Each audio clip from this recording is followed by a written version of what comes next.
Señor, en este momento ayudarnos a comprender tu palabra, ayudarnos a atesorarla, a ser receptivos con ella, a no ser tercos ni rebeldes, Señor. Ayúdanos, Señor, a tomar la reverencia respectiva de tu santa exposición de tu palabra.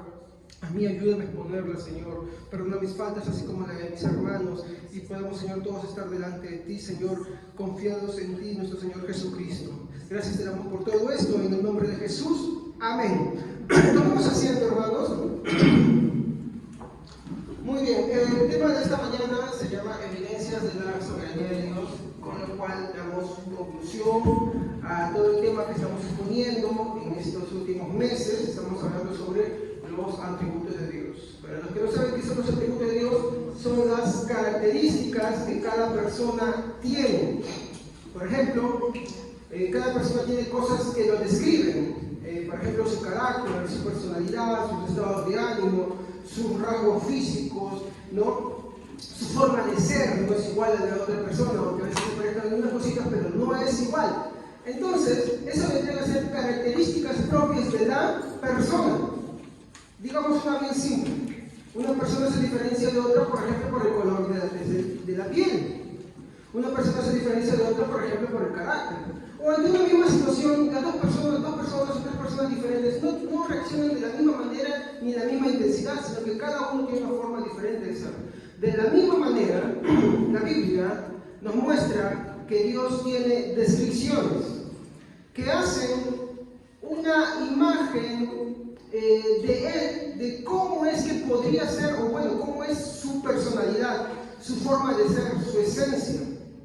Ahora, el problema está, hermanos, cuando nosotros queremos hacer una idea de Dios que no es Dios. Tratamos de darle descripción. Por ejemplo, conocemos la famosa imagen de Da Vinci sobre Jesús, ¿no? Sabemos para empezar que la Santa Cena no fue así, ni era la costumbre así, y para empezar no se tienen rasgos de cómo era Jesús. La idea la sacó él, a como bien le pareció, una idea sacada producto de su forma de deducir las cosas, ¿no? Como él le pareció bien, como mejor lo hizo, pero no es ese Jesús. Tampoco, de la misma manera, la idea que muchos tienen de Dios es a veces una idea sacada de sus propias conclusiones. Si yo quiero saber, por ejemplo, alguien quiere preguntar sobre mí, cómo soy, entonces tienen que preguntarle a la persona más cercana a mí, en este caso, mi esposa, mis hijos. Entonces ellos van a decir claramente cómo soy yo, ¿me entienden? Pero digamos que tú le preguntas a alguien que nunca me ha conocido, a alguien extraño, ¿cómo soy yo? Pues no va a tener idea de describirlo, va a sacar una conclusión de lo que, parece que es un hecho, cuando sabe que es bien renegón, ¿no? Hablan de mí, ¿no? Entonces, va a sacar una idea de mí que no es. De la misma forma sucede cuando todos nosotros sacamos una idea de Dios basada en conclusiones de lo que hemos escuchado de otras personas, de lo que alguien más nos dijo, de lo que yo quisiera creer que es Dios. Cuando tú ves en redes sociales, en blogs, cuando preguntan ¿cómo crees que es Dios? Y tú le das opciones y la gente por ejemplo dice yo creo que esta es la mejor manera en la que es Dios, o la mejor forma que expresa cómo es Dios. Nada más alejado de la realidad. Si yo quiero saber cómo es Dios, para empezar yo tengo que saber lo que las Santas Escrituras dicen de Él. De lo contrario, hermanos, tú no estás hablando de Dios, tú estás hablando de cualquier cosa. Eso se llama idolatría. El problema es que la salvación solamente es por Dios. Fuera de Él no hay salvación. Y si yo no creo en Dios como Él es, estás perdido. Así tú digas que crees en Dios y vivas toda tu vida pensando que crees en Dios. Mucha gente se va al infierno con eso. ¿Por qué? Porque es inocente, no, porque no tiene un interés en ella. Y como toda la raza humana, como dice Romanos 3:9, todos están destruyendo la gloria de Dios. Como ayer explicaba bien sobre la depravación, ¿no? Haciendo el ejemplo, ¿no? Ponían pergaminos, ponían con versículos, ponían gaseosas, ponían queques, ponían chocolates, ponían todo esto. Y todo lo que hacían, instintivamente se van por acá. Porque el ser humano tiene la tendencia a ir por lo que le gusta, por lo que le agrada, por lo que mejor le parece, pero no considera a Dios. Y por eso es que el hombre se destruyó de la gloria de Dios. Eso se conoce como el pecado original. El pecado del cual proceden todos los demás pecados. No es un pecado específico, es el pecado del cual se desprenden todos los demás pecados. Por ejemplo, la muerte del Edén. ¿Qué era lo correcto que Adán y Eva tenían que hacer? Obedecer a Dios, ¿no? ¿Pero qué hicieron ellos? El pecado era la manzana, no. ¿Qué era el pecado? Su inclinación a hacer lo que a ellos mejor les parece. Y el problema del hombre es que piensa que el evangelio es para mañanes, delincuentes, asesinos, violadores, depravados, etcétera, etcétera, etcétera. No sabe que la persona que piensa así es tal cual merecedor del infierno, igual que la otra persona, porque ningún acto bueno te lleva a Dios. El hombre es incapaz de hacer actos buenos para con Dios. Para eso vino Jesucristo. No para que tengas una opción, sino para salvar a aquellos por quienes Él murió. Y ahí está el punto. Si la condición es así del hombre, ¿cómo es que el hombre puede ser salvo? Y por eso que oramos varios atributos, ¿no? Aseguridad, ¿no? ¿Qué más hemos visto? A ver, recuerden. Los decretos de Dios. ¿Qué más hemos visto? La omnisciencia de Dios. ¿Qué más? La presencia de Dios, ¿no? La soberanía de Dios que estamos viendo ahora, ¿no? La supremacía de Dios, ¿no? La gente dice que Dios es todopoderoso, pero no cree esto. Entonces no creen que Dios es todopoderoso. Es un Dios sacado de su imaginación. Y por eso es importante ver los atributos de Dios. Entonces hoy vamos a cerrar todo este ciclo de la soberanía de Dios para continuar con los atributos. Y estos pasajes son pasajes muy fuertes que nos van a describir cómo es el nombre de Dios. ¿Qué es lo que busco con esto? Mi conclusión final, ¿no? Es simplemente reconocer cuál es la condición del ser humano. El ser humano tiene un problema, es muy orgulloso, es muy soberbio. Hasta la persona que más humilde parece y cree que tiene el cielo ganado es soberbio y no entiende, y por eso ha sido condenado. Hemos tratado muchos casos en los que la soberanía de Dios actúa, y ahora quiero mostrar algunos pasajes que van a favorecer más todo lo que hemos tratado. Y sin antes dar un preludio, ¿no? ¿Dónde están los puntos? ¿No los puse? ¿Alguien se acuerda? ¿Lo vio? Tenía que haber sido mi hermano, él también llegó para allá. Muy bien. Vamos a tener un preludio. No sé, preludio es un anticipo, ¿ya? Vamos a tener un preludio para tratar cada pasaje, hermano, y en los cuales quiero mostrar ciertas cosas. Quiero mostrar el texto, quiero mostrar lo que no es, quiero mostrar su contexto y mostrar lo que sí es a la luz del contexto, ya que tenemos un serio problema en estos días. La gente coge un versículo y con ese versículo hace y deshace y cree lo que mejor le parece. Siempre les digo, es como leer el Caballero Carmelo. Si tú sabes solamente qué dice el título, tú te imaginas que el Caballero Carmelo es un caballero que se llama Carmelo, que tiene armadura y que pelea. Pero cuando tú lees el cuento de la fábula, sabes que el Caballero Carmelo no es un caballero, es un gallo. ¿Sí o no? Así sucede con la Biblia. Gente que alguna vez escucha un versículo y se la agarra como bandera. No entiende que está siendo engañado a sí mismo por su propia flojera. Por eso, para yo poder saber qué dice un versículo, yo necesito saber todo lo que lo acompaña. Es la mejor manera de entender un versículo. Ese es el problema de tantas religiones. Cuando se preguntan, ¿por qué tantas religiones? ¿Qué pasa? Coges un versículo y ignoras todos los demás. Y así sucede en muchas religiones. ¿También puede suceder uno con nosotros? Sí. ¿Pero qué tenemos que hacer? Estudiar las Escrituras a profundidad. No solamente el versículo, sino todo lo que ella conlleva. Muy bien, entonces, todo esto lo voy a hacer con el fin de demostrar algunos errores, ¿no? Y como anticipo, ¿no? Porque pero yo hice eso, un anticipo, quiero empezar con el texto base que hemos buscado hoy día. Por favor, alguien que me lea Daniel 4, 3, 5. Vamos a empezar con el primer texto. Daniel 4, 3, 5. Todos los habitantes de la tierra son considerados como nada, y él hace según su voluntad en el ejército y en el ejército del cielo y los habitantes de la tierra, y no hay quien detenga su mano que le diga qué haces. A ver, hermanos, ¿qué es lo que nosotros vemos en este texto? Hay un solo versículo, ya nos está explicando muchas cosas, y es bien simple de entender. Claro, ¿Y cómo lo diríamos? Por ejemplo, también es soberano, y al hablar de soberanía, está hablando algo ahí. ¿Qué es lo que dice Nabucodonosor? Él hace su voluntad. Entonces, lo primero que muestra acá es que voy a poner con un punto, ya saben ustedes que es voluntad, ¿ya? Que la voluntad del hombre, ¿qué dice eso ahí? No, entonces ¿cómo lo escribe? La voluntad del hombre es, perdón, ¿qué cosa es? Nada. La voluntad del hombre es nada. ¿Ustedes pueden comprobar ahí en su versículo? ¿Qué es lo que dice? A ver, ¿alguien más que me haya leído? Amén. Ante ti nada podemos hacer, lo que vivimos en la tierra. Tú haces lo que quieres con los ejércitos del cielo y con los habitantes del mundo. Nadie puede oponerse a ti, ni hacerte ningún reclamo. Muy bien. Si reducimos esto, vamos a decir que su voluntad es sobre todos. No es sobre algunos, es sobre todos. Incluso en el malvado, sí. Vamos a mostrar eso sobre eso también. Muy bien. ¿Qué más vemos? Otra cosa que analizamos en el versículo, que nadie puede, ¿qué cosa? Oponerse. ¿A qué cosa? Eso es lo que la Biblia está diciendo.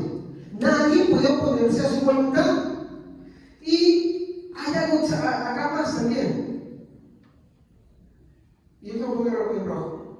No existe reclamo. Aunque para los hombres hay muchos reclamos. ¿Cómo es que un Dios lleno de amor y misericordia, y que no negamos porque de verdad Dios es amoroso y misericordioso? La muestra que, por ejemplo, si no todos pecadores, todos hemos desafiado a Dios, nos hemos rebelado en contra de su voluntad, queremos servir a Dios y seguir a Dios en nuestros propios términos, sino como la Biblia dice. Sin embargo, Dios tiene tanta paciencia, tanta misericordia, que no nos ha destruido y no nos abandona al infierno, sino que nos sigue dando vida para que tú puedas reflexionar. Pero siempre el hombre y el filósofo, como vemos que ahora, tienen tantos reclamos. Pero si Dios es así, hasta el problema del mal de figura, ¿no? Si es esto Dios, ¿por qué permite el mal? Más bien, ¿por qué permite que el hombre? El problema es el hombre, no es Dios. El hombre es el que hace el mal. Génesis 6:5 nos dice que las intenciones del corazón del hombre son de continuo al mal. Su inclinación es al mal. El hombre se inclina al mal. No, pero yo no he hecho daño a nadie, yo no he ofendido a nadie, yo no he hecho así. Jesús dijo, ¿habéis oído que no matarás? Yo os digo, cualquiera que llame fatuo a su hermano, cualquiera que se enoje contra su hermano, ya es digno de juicio del infierno. O sea, basta que tú en tu corazón ya mires con malos ojos a alguien, le desees algo, pienses mal de esa persona, tú ya eres digno de condenación. ¿De cuál es tu veredicto sobre ti? Asesino, aunque no le haya matado físicamente. Un antiguo rezo decía, ¿no? Yo he pecado contra el cielo, ¿no? Y contra ti de pensamiento, palabra, obra y omisión. No solamente son las obras, son los pensamientos, son los deseos e incluso lo que omites hacer.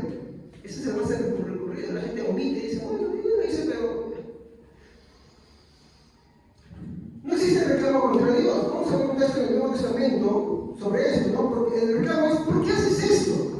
Lo mismo que Nabucodonosor dice, y no hay quien diga, ¿qué haces? Romanos 9:20. Vamos a ver que esto tiene coherencia con lo que también dice el Nuevo Testamento. Romanos 9:20. A ver, alguien que lo haya leído, por favor. Amén. Mas antes, oh hombre, ¿quién eres tú para que alterques contra Dios? Dirá el vaso de barro al que lo formó, ¿por qué me has hecho así? Habla de la misericordia de Dios, tanto dada como simplemente retenida. Habla de Dios cuando quiere tener misericordia de alguien y cuando simplemente deja a alguien que sigue su propia maldad, que sigue sus propios caminos. ¿Y qué dice Pablo, conocedor de las Escrituras del Antiguo Testamento? ¿Quién eres tú, hombre, para que alterques con Dios?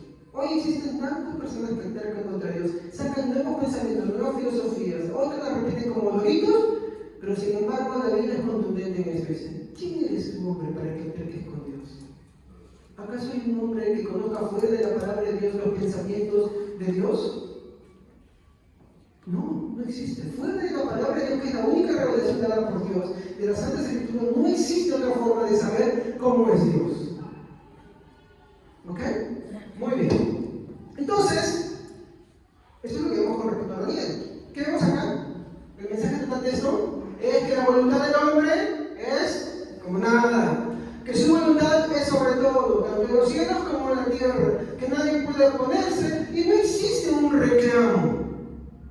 Esta es una idea que es válida tanto en el Antiguo como en el Nuevo Testamento. ¿Ok? Muy bien. Segundo punto, un texto. Este es un hombre que fue salvo. Él está en los cielos. Nabucodonosor se arrepintió. Nabucodonosor reconoció y exaltó a Dios. Y sí, hoy está en el cielo. Está con Abraham, con Isaac, con Jacob, con todos los piadosos del Antiguo Testamento y del Nuevo Testamento. Está ahí, con todos los que han sido salvos. Ahí está Nabucodonosor, un rey pagano, malvado, pero cuando Dios agarró mi hermano y trató con él, él simplemente se rindió y entendió esa gran verdad. Siendo un rey pagano, que bien haríamos muchos que decimos creer en Dios, en aceptar que la voluntad de Dios es sobre todo. Nosotros, como decía un antiguo escritor, decimos, no, sí, yo creo que Dios es todopoderoso, Él hace todo lo que hace, pero cuando se trata de ti, no, allá no es poderoso. Eso es un Dios de tu imaginación. No es el Dios de la Biblia. Segundo caso, vamos a ver, Isaías, capítulo 10, versículos 5 al 7.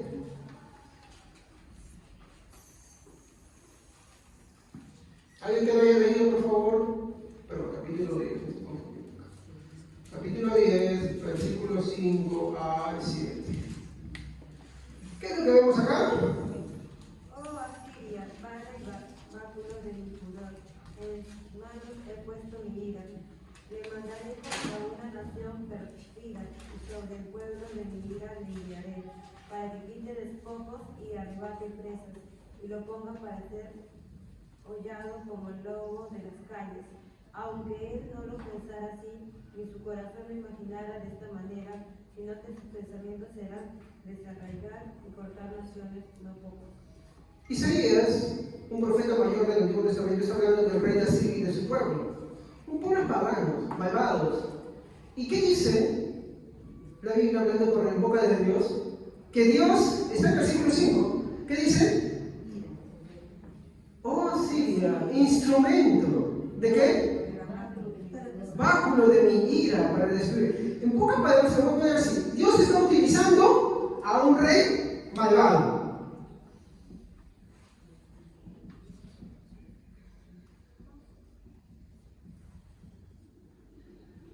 Esto ya lo hemos visto, ¿se acuerdan? Versículo 5. ¿Dios utiliza a los malvados? Sí. Esa gente que no cree en Dios, que no conoce en Dios, que no quiere creer, esos delincuentes, asesinos, malvados, todo eso. Esa persona que no quiere rendir su vida a Cristo, sí, Dios los utiliza. Dios los utiliza. ¿Y cuál es lo paradójico de todo esto? Miren, ¿por qué los utiliza? ¿Cuál es el fin? ¿Sí? Para castigar a sus hijos. Versículo 6. Es para castigar a sus hijos. A ver, ¿tú tienes hijos? ¿Qué dice Hebreos?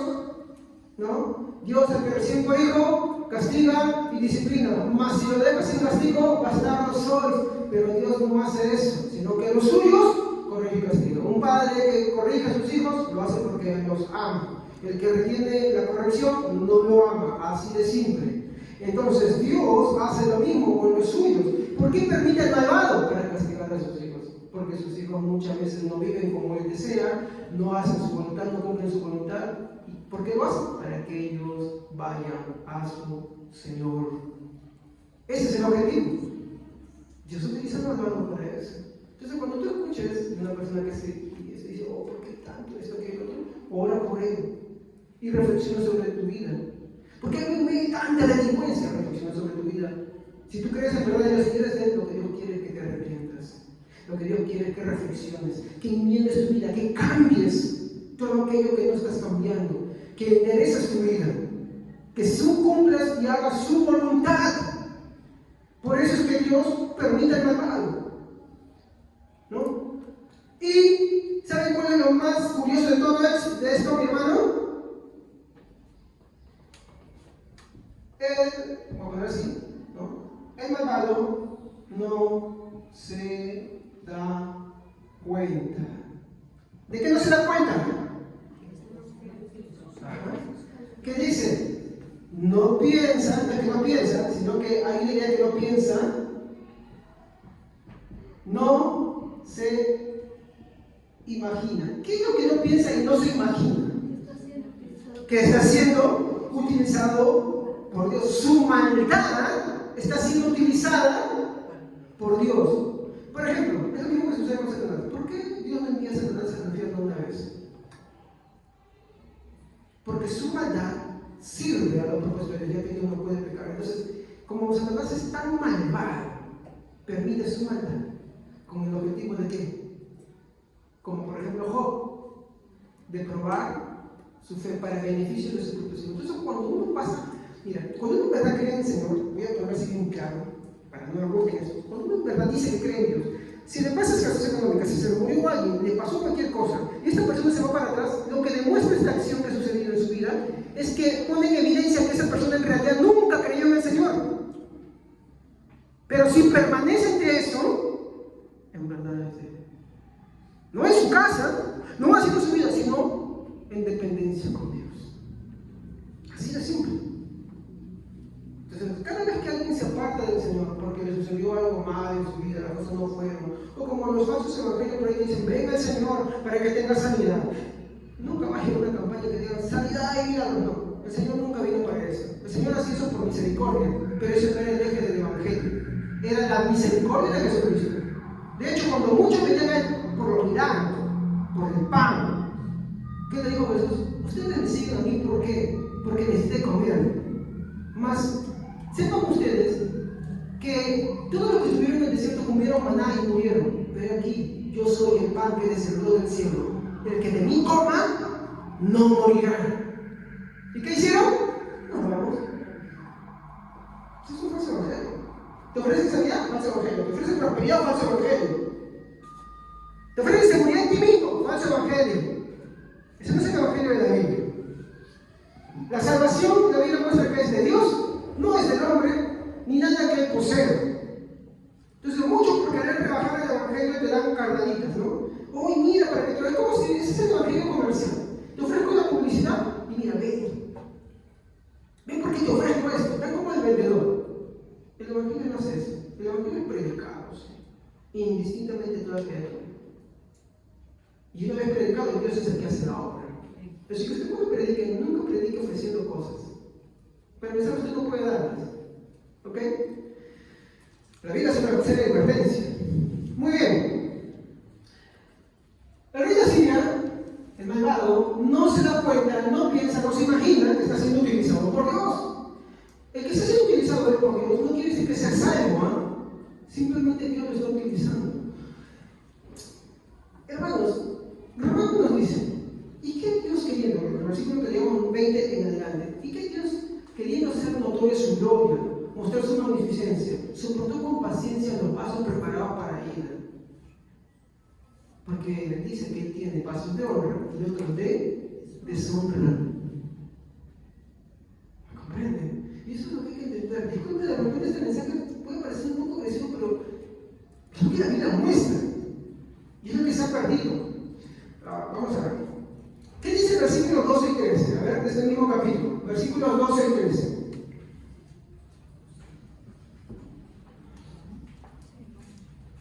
Sí, estamos en Isaías, capítulo 10. Amén. Después de que el Señor haya utilizado al rey de Asiria para llevar a cabo sus propósitos en el monte Sión y Jerusalén, se volverá contra el rey de Asiria y lo castigará, porque es soberbio y arrogante. Se jacta diciendo, esto lo hice con el poder de mi brazo, lo planifiqué con mi astuta sabiduría, derribé las defensas de las naciones y me llevé sus tesoros. Como un toro he derribado a sus reyes. A ver, si ustedes se dan cuenta, ¿cuál es el problema de este rey así? Es soberbio, es altivo, él piensa que todo lo puede, como nosotros. Por ejemplo, ¿sabes tú cómo demuestra tu soberbia? Cuando tú haces planes en tu vida y no consideras a Dios, dices, mañana voy a hacer esto, quiero lo otro,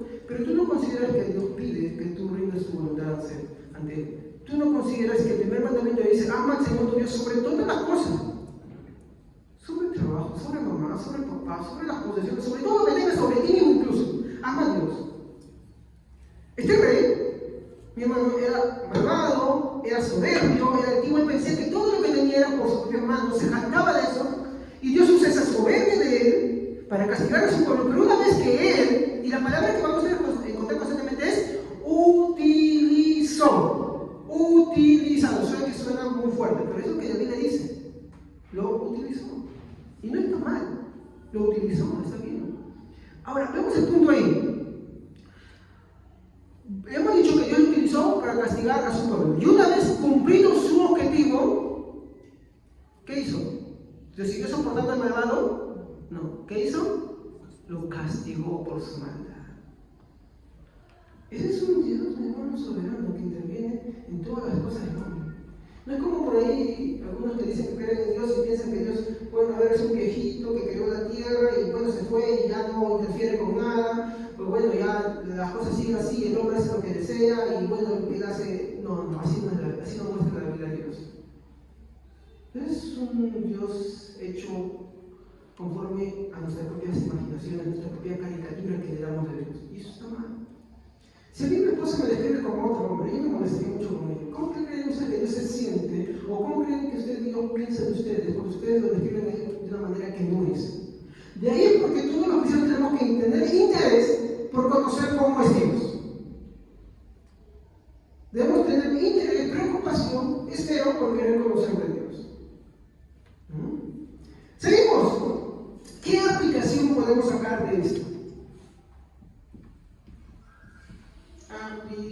Aplicación. ¿Qué podemos sacar de esto? ¿Verdad? Yo pensaría que vamos a preguntar. ¿Por qué menciono esto? A ver. ¿Saben? ¿Han escuchado esto, hermanos?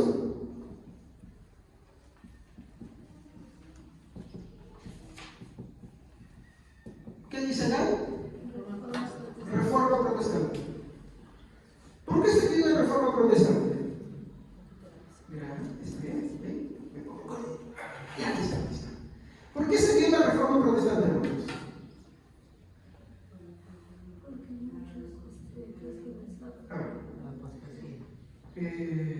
Vamos a ponernos en términos claros.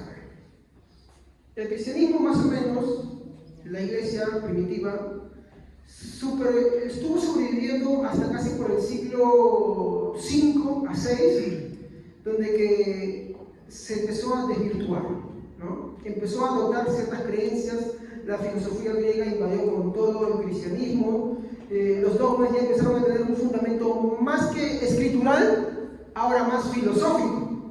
Entonces la balanza empezó a inclinarse y empezó a desvirtuarse. Y llegó a empezar a desvirtuarse tanto que empezó a comprometer ciertas doctrinas principales. Una de ellas, por ejemplo, es el tema de la salvación. Siempre lo he dicho. La Iglesia Católica en un inicio, por ejemplo, como Agustín de Hipona, defendió las doctrinas de la fe. Las doctrinas de la fe que siempre hemos creído. Lastimosamente, esta misma Iglesia Católica que un día defendió la fe cristiana, también sucumbió al paganismo. Lo mismo que sucedería con muchas iglesias que, entre comillas, se llaman protestantes. ¿Me dejo entender? ¿Por qué? Porque empiezan a dejar que otras cosas empiecen a entrar en su vida, en su forma de creer, y se van alimentando esas cosas, y ahora ya la escritura no es su norma de fe y conducta, sino es cualquier otra cosa, hasta ellos mismos, lo que ellos mismos sacan de conclusión, conjetura, sin ninguna base bíblica. Entonces, va avanzando el tiempo y empiezan a comprometer una de las doctrinas principales. No es la única, son más, pero no quiero hablar de todas, una sola, ¿ya? Que era el tema de cómo es que el hombre es salvo, ¿no? Entonces, la Reforma Protestante va a luchar por dos cosas. La primera es un retorno a las santas escrituras. ¿Qué es lo que dice ese retorno a las santas escrituras? ¿Qué es lo que dice esta doctrina? No es que no importan las demás fuentes, lo que está diciendo es que al final todo se tiene que alinear a las Santas Escrituras. Si algo no se alinea a lo que la Biblia dice, fuera. Si algo se alinea y se subordina y está en concordancia y no contradice las Santas Escrituras, venga. Pero si va a contradecirla, por ejemplo, ya la Iglesia Católica Romana dogmas de fe que no tienen base en las Santas Escrituras. Las bases son conclusiones, deducciones, comparaciones, pero muy poco valor escritural, bien escaso. Y hablo de gente que sí está bien metida dentro, no aquel que después dice, no, sí, es mismo diciendo de élite y punto, y no. Disculpen, pero muchas personas ni siquiera saben lo que dice la Biblia, o han abierto la Biblia, o han leído alguna vez en su vida, o se han dedicado a estudiarla profundamente semana tras semana. No. Con muy poco interés y percepción por las Santas Escrituras. ¿Ya? La Reforma Protestante, ¿no? Empezando con Lutero y los que estaban con él, y antes de él, ellos no lucharon por hacer una nueva iglesia.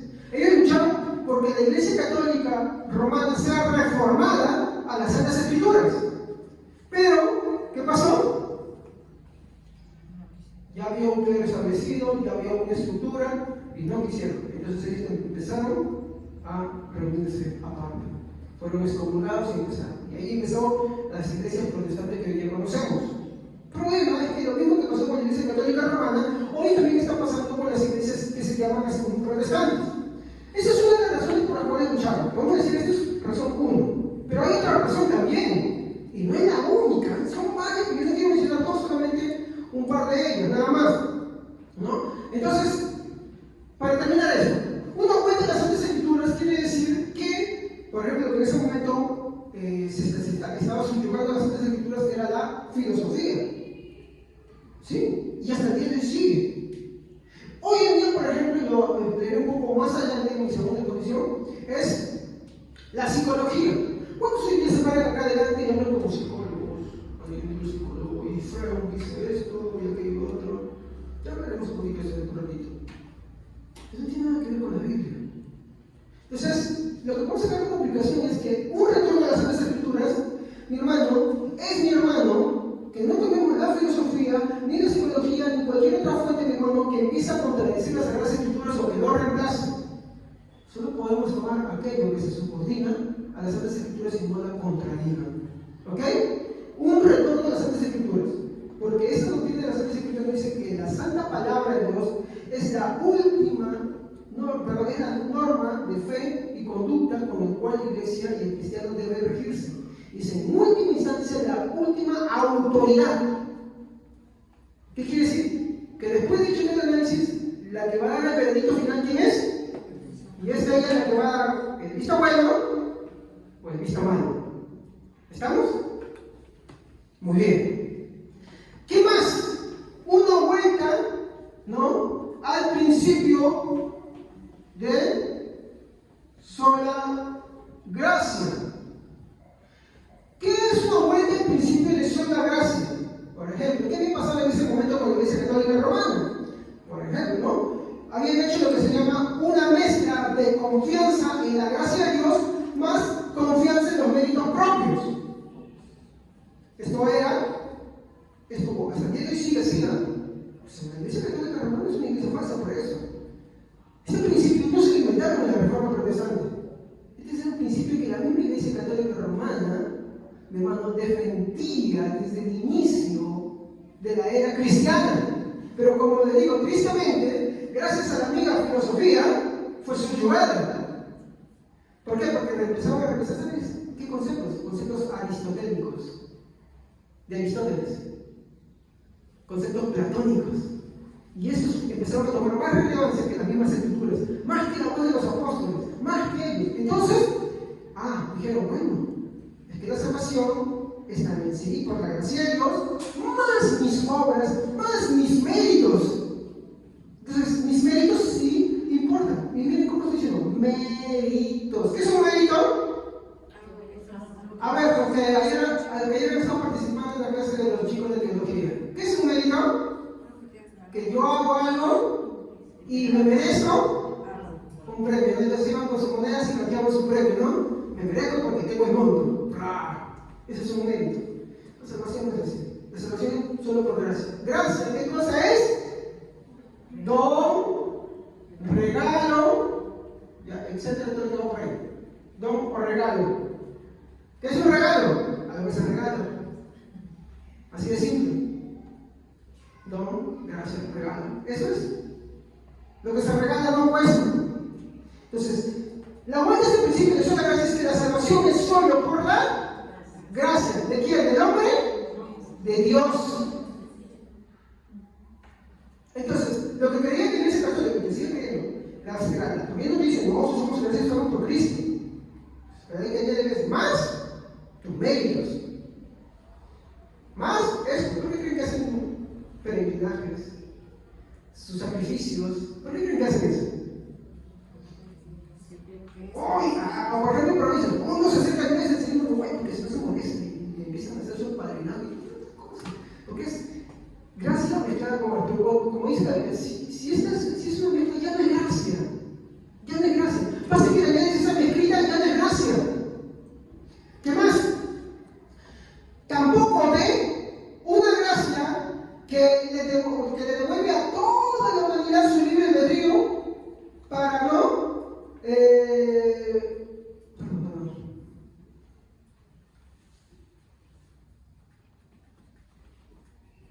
claro, ya, disculpen, no había visto bien esa parte. Muy bien. Tampoco es una gracia que le ha devuelto a toda la humanidad su libre albedrío para poder cooperar en su salvación. ¿Se dan cuenta que es lo mismo que decían los católicos romanos? ¿O que dicen hasta el día de hoy? ¿Qué dicen los católicos romanos? Gracia más obras. ¿Ya? O sea, esto mérito. Ya luego gracias para que me entiendan. Ya. Hay un grupo muy mayoritario hoy en día, muy inmenso, que te dice, no, ¿sabes que Dios le ha dado una gracia? Y voy a poner este ejemplo. A toda la humanidad. No es la gracia común, ¿no? ¿Qué es esta gracia? Esta gracia le ha dado a toda la humanidad una cualidad. ¿Saben cuál es la cualidad? Que ahora toda la humanidad puede creer en el Señor Jesucristo. Todos pueden creer. Todos están libres para creer. El punto es, ¿dice eso la Biblia? Es como decir, a ver, supongamos que las 30 personas que estamos acá somos toda la humanidad, ¿no? Todos los que vivimos en este mundo. Según este pensamiento dice que Dios ha dado una gracia previniente a toda la humanidad, estas 30 personas que son toda la humanidad, de tal manera que estas 30 personas pueden creer en Dios. ¿Estamos? ¿Dice eso la Biblia? ¿Describe eso así? Vamos a verlo. Vayamos al libro de Efesios, capítulo 2, versículo 1 al 5.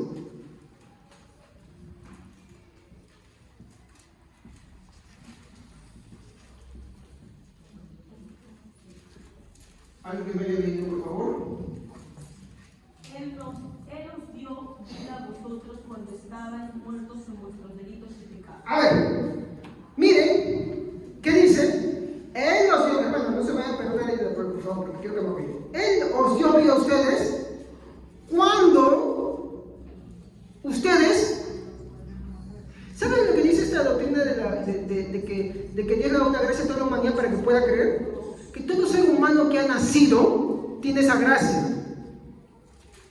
Todo ser humano, o sea, a ver, por ejemplo, digamos que la hermana Vicky hoy tiene un hijo, tiene un bebé. Dios a toda la humanidad desde que nace le ha dado la gracia previniente para que pueda creer esa persona. ¿Qué dice acá ese texto? Él nos dio vida a ustedes cuando ustedes estabais. ¿Qué incoherencia ven acá? ¿Qué incoherencia pueden ver acá? Mientras que uno dice que toda la humanidad recibe esa gracia para poder creer, la Biblia está diciendo que no, que los que ahora creen estaban muertos, que no naciste con esa gracia, sino que todos han estado muertos y a unos Dios les dio vida. Miren, continúen leyendo. Del 1 al 5. Efesios 2, 1 al 5. Él os dio vida a vosotros cuando estabais muertos en vuestros delitos y pecados, en los cuales anduvisteis en otro tiempo, siguiendo la corriente de este mundo. Siguiendo la corriente de este mundo. Esta doctrina que es muy enseñada en iglesias cristianas, que se dicen protestantes, dicen que esta gracia se ha dado a toda la humanidad para que todos puedan creer. Pero ¿qué nos dice ahí? ¿Estabais en qué cosa? En de la corriente de este mundo. ¿Qué más sigue, hermana? Conforme al príncipe de la potestad del aire, el espíritu que ahora opera en los hijos de desobediencia. Ahí está. Está diciendo, miren, que actualmente hay dos grupos. El primer grupo es, dice, hijos de ¿qué? Obediencia y desobediencia. Desobediencia. ¿Quién es su padre, dice? El príncipe de la potestad. En pocas palabras, diablo. ¿Ya? ¿Y qué dice el otro punto? Que los que ahora creen antes, ¿qué cosa estaban? Muertos. ¿En qué cosa? Delitos y, disculpe mi letra, y pecados. Si esa doctrina dice que toda la humanidad ha recibido la gracia permanente para que todos puedan creer y también rechazar, ¿por qué hace una distinción de un antes y un después? ¿Por qué? ¿Yo a quién le creo entonces? ¿A esa doctrina o a lo que la Biblia me está mostrando acá? Lo que la Biblia. Por lo tanto, esa doctrina es falsa.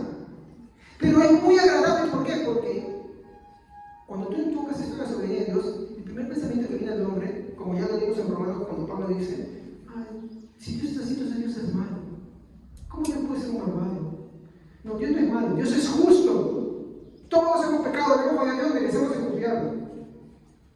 Pero ¿qué se está pensando? Para hacerlo más agradable, para hacerlo a un Dios cariñosito, amorosito, y no estoy diciendo que Dios no sea el amor, Dios es amor y muy misericordioso, de muchas maneras, incluso con el que nunca va a creer en el Señor, es tan amoroso, le da cosas para que pueda disfrutar, le da familia y él lo desprecia muchas veces, le da vida y él lo desvive en sus propias cosas y nunca le da honra a Dios, sigue siendo misericordioso y paciente, amoroso, sigue siendo, pero él decide quién sabe y quién nos salva. Y nos gusta o no nos gusta, ese es el Dios que la Biblia muestra. Sin embargo, esto es un Dios hecho de imaginación, un Dios de caramelo, que no es el que la Biblia está mostrando. ¿Hecho con qué finalidad? De poder agradar a los hombres. ¿Está la mano por acá? Por favor, acá se la mano. Hecho con el objetivo de que el hombre le agrade. Entonces, ese es el problema. Empiezan a quitar a Dios las cosas que son de Él para agradar al hombre. Y no se trata de que el hombre, Dios, mi hermano, sea agradable al hombre, sino que el hombre, mi hermano, entienda su condición, se arrepienta y si es realmente un hijo de Dios, va a querer agradar a su Dios, como él lo dice. Entonces, Efesios nos muestra eso, ¿no? ¿Faltaba leer o ya terminaste eso? A ver. Entre ellos vivíamos también todos nosotros en otro tiempo, andando en los deseos de nuestra carne, haciendo la voluntad de la carne y de los pensamientos que éramos por naturaleza hijos de ira, lo mismo que los demás. Sí. Pero Dios, que es rico en misericordia por su gran amor con que nos amó, aun estando nosotros muertos en pecados, nos dio vida juntamente con Cristo, por gracia sois salvos. ¿Se dan cuenta?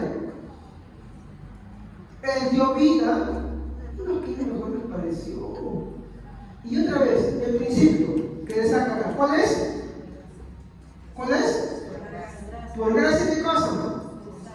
Por eso la mezcla de gracia más obras no vale. Tampoco, de este concepto.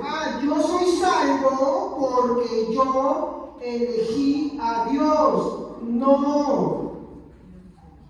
Exacto. Te lo explico así. Voy a borrar ahorita. Dios te elige ¿para qué? Para que creas. En pocas palabras, si tú no crees, pero yo puedo decir yo creo. ¿Cuál es la evidencia que en verdad creo? Yo no voy a vivir según mis pensamientos. Yo no voy a vivir según mis placeres. Yo no voy a vivir según lo que a mí me parece. Ahora viviré mi vida cristiana conforme a lo que la Biblia pide. No por méritos, sino como una consecuencia. ¿Estamos? Por ejemplo, ¿el serrucho corta por sí solo?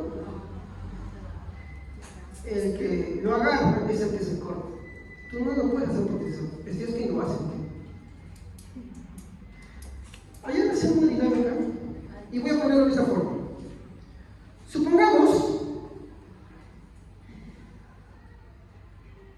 dígame una obra buena que hizo esta semana.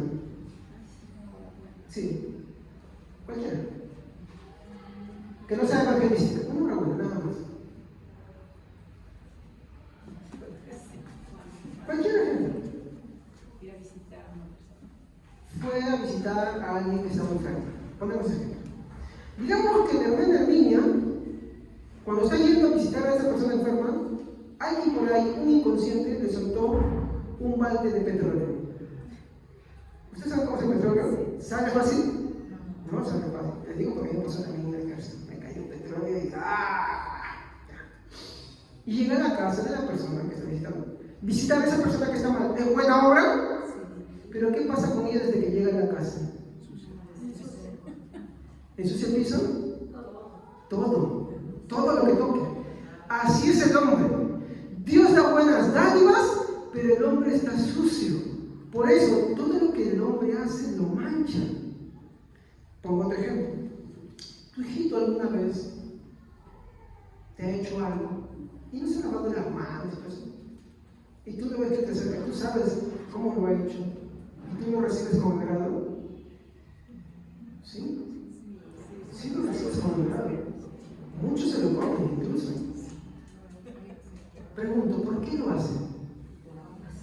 El hombre cristiano aún así está manchado por sus malas acciones. La diferencia es que como Dios te elige para creer, Él ya no ve tus acciones, no ve tus manchas, ve a su Hijo Jesucristo y te lo recibe. Y como ve a su Hijo Jesucristo y no te ve a ti, ya no ve tus méritos. Ve los méritos de quién? De su Hijo Jesucristo. Así funciona. Por eso la salvación es solamente por gracia. ¿Ok? Muy bien. Continuamos.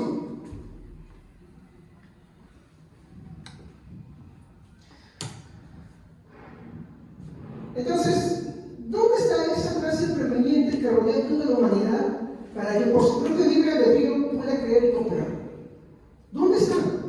No es que tú eliges a Dios, es que Él te elige para que tú creas. Si no, mira la Biblia. Abraham, ¿eligió primero a Dios o Dios lo eligió a él para que él crea?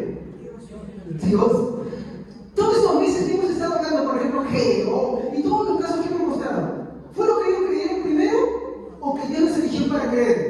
Siempre. Y Dios levantó, y Dios levantó. ¿Se acuerdan a Sandar? Ese es el ejemplo que más me gustó, ese juez que me llamó la atención, que nunca lo había leído, pero está así. Un extranjero que no era israelita, defendiendo a Israel cuando no era israelita él. ¿Pero quién lo levantó? Dios. Nabucodonosor, ¿él tenía la intención de creer en Dios? No, él se usó como Dios para destruir a Israel, porque Israel había desobedecido a Dios y había hecho lo malo. Sin embargo, cuando está en Babilonia, ¿qué hace Dios? Dios lo había elegido para que crea. Si no, miren, el terco, ¿qué hace Dios? Y le habló muchas veces. De hecho, él se que tiene un sueño, no Daniel, el que revela muchas cosas del futuro, de los reinos que iban a venir. ¿Qué cosas hizo Dios con Nabucodonosor? Le permitió ver a su Hijo Jesucristo. Porque dice, miren, aquí hay, no tiraste 3 hombres, no estaba el horno tan caliente que quemó lo que nos tiraron a Sadrach, Mesach y Abednego. Sin embargo, hay alguien ahí, parece hijo de los dioses. Y cuando entra, la Biblia dice que era antes de Jehová, o sea, Jesucristo, antes de venir a este mundo, el Jesucristo preencarnado. Y él cuando nos ve dice, salva, siervos del Dios Altísimo. Pero como todo hombre se lo olvida, porque como Jesús dijo, se paró de mi lado para él. ¿Qué hace después? Cuando él dice, Babilonia. De hecho, Babilonia es reconocida como una de las 7 maravillas del mundo antiguo. Babilonia, hija de niñas colgantes, ¿cómo es esto? El hombre lo llevaba hacia el antiguo y dice, es tu parte con las bestias del campo y tu alimento con ellos. Irás como una bestia, tus vellos te crecerán como plumas y te mojarás como el rocío de la lluvia. Desechado eres entre los hombres. Y se volvió loco. Después de muchos años levanta la cabeza y lo primero que hace, Daniel 4:35. Yo reconozco y alabo al Dios de toda la tierra y Él hace lo que quiere con todos los hombres y no hay quien se lo impida. Él hace su voluntad en los ejércitos de los cielos como en la tierra. No hay quien diga, ¿qué haces? Todos los hombres son como nada ante Él y su reino quiere decir para siempre por toda la eternidad. ¿Se dan cuenta? Eso es lo que nos muestra la Biblia. Y ahora, si usted pensaba que eso es, mi hermano, ¿qué vamos a ir? ¿Libro de albedrío de Nabucodonosor? No estaba ahí. Él no tenía intención de servir a Dios. Es Dios que lo arrastra. Hay un sermón muy lindo que me gustaría que lo escuchen. Ese sermón se encuentra en internet. Se llama El monstruo atraído a la luz, o arrastrado a la luz, perdón. Para que vean qué es la consideración del pecado y cómo es que Dios nos trae a Él mismo. Por eso, un cristiano que vive desagradecido con Dios no es cristiano. Un cristiano que no vive toda su vida para agradecer a Dios, en realidad nunca ha creído. Está en un engaño. Está lleno de su propia condenación. Pues no le siguen las evidencias. Seguimos. Entonces, como vemos acá, ¿no? Los que ahora creen solamente pueden creer por gracia, ¿no? Que una gracia que recibieron, ¿no? Gracias al sacrificio de Jesucristo. ¿Ok? Muy bien. Entonces, es triste, y esto quiero hacer una reflexión, es triste que muchos cristianos basan, hermano, sus creencias no en la Biblia, sino en cualquier otra fuente, sin considerar su procedencia, todo con el fin de validar sus ideas. Esta semana estuve leyendo un libro, supuestamente cristiano, muy alabado por todos los que creen en el libro de Mi intención no es hacer una crítica destructiva, pero sí un análisis que tuve después de leer este libro. Se llama Predeterminados a creer. Y en la portada, bueno, es un estudio sobre la soberanía de Dios, el libre albedrío y la responsabilidad humana.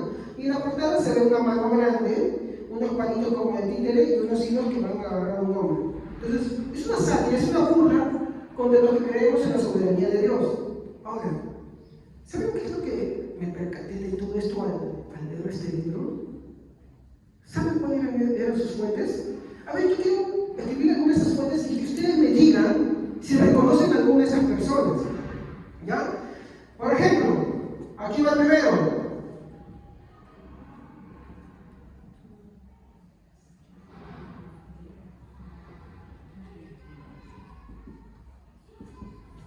¿Lo reconocen?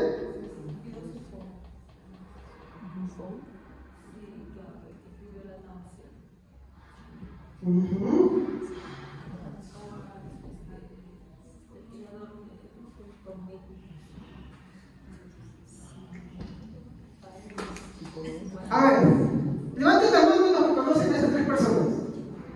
Ya. ¿Quién más? Hermanos. Gracias a los hermanos. Ahí no olviden de los que conocen. Es importante que nosotros indaguemos quiénes son estas personas porque tristemente en este libro y muchos de los que voy a verificar, sus conceptos están ahí para validar qué cosas. Ahora, ¿cuál es el problema? A ver, sí, yo mucho creo como dice mi hermana escribió un libro que se llama La náusea, lo poco que pude ver porque me dio náusea. Ya, porque es un libro bien pesado. Sí, era un pedófilo.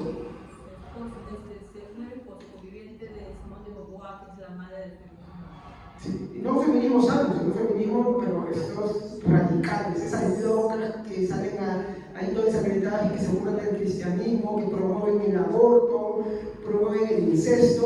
Bueno, de hecho, su conviviente promovió eso, mandó una carta para abogar en favor de los pedófilos, ¿no? Y para volverlo legal. Una mujer que detestaba el matrimonio. Los cristianos no detestan el matrimonio, los cristianos no conviven, se casan. ¿Ya? Pero no es como mi hermano, ¿ah? Jean-Paul Sartre era ateo. ¿Qué es un ateo? Abiertamente, no solamente que no cree, enemigo de Dios. ¿Por qué? Porque busca la forma de validar que Dios no existe. Era aborrecedor de Dios. En sus escritos, mi hermano constantemente habla de su desprecio de Dios. Este libro estaba impregnado de Jean-Paul Sartre. Uno lo puede y dice, ¿por qué todo este hombre? Despreciador de Dios. Un libro cristiano. Pues yo lo tomaría en sentido contrario. ¿Sí o no? Como la Biblia Biblia tiene varios ejemplos de personas que hicieron lo malo, y la Biblia lo pone ahí para que aprendamos qué es lo que no debemos hacer, no que validemos sus ideas ni que creamos lo que creyeron. ¿Sí o no? Como estuvimos estudiando, por ejemplo, de varios personajes. Por ejemplo, el rey de Asiria, nadie va a llegar y decir, oh, porque la Biblia dice que Dios utilizó al rey de Asiria, lo voy a ser malvado y un déspota. No, porque está en el infierno.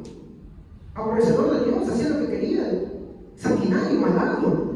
Igual es este hombre, aborrecedor de Dios hasta cuéntalo, mi hermano. De hecho, no sé si será cierto, su muerte fue algo peculiar también. No me acuerdo bien el detalle. Bueno, vayamos. Karl Marx. ¿Quién conoce a Karl Marx? Padre del comunismo.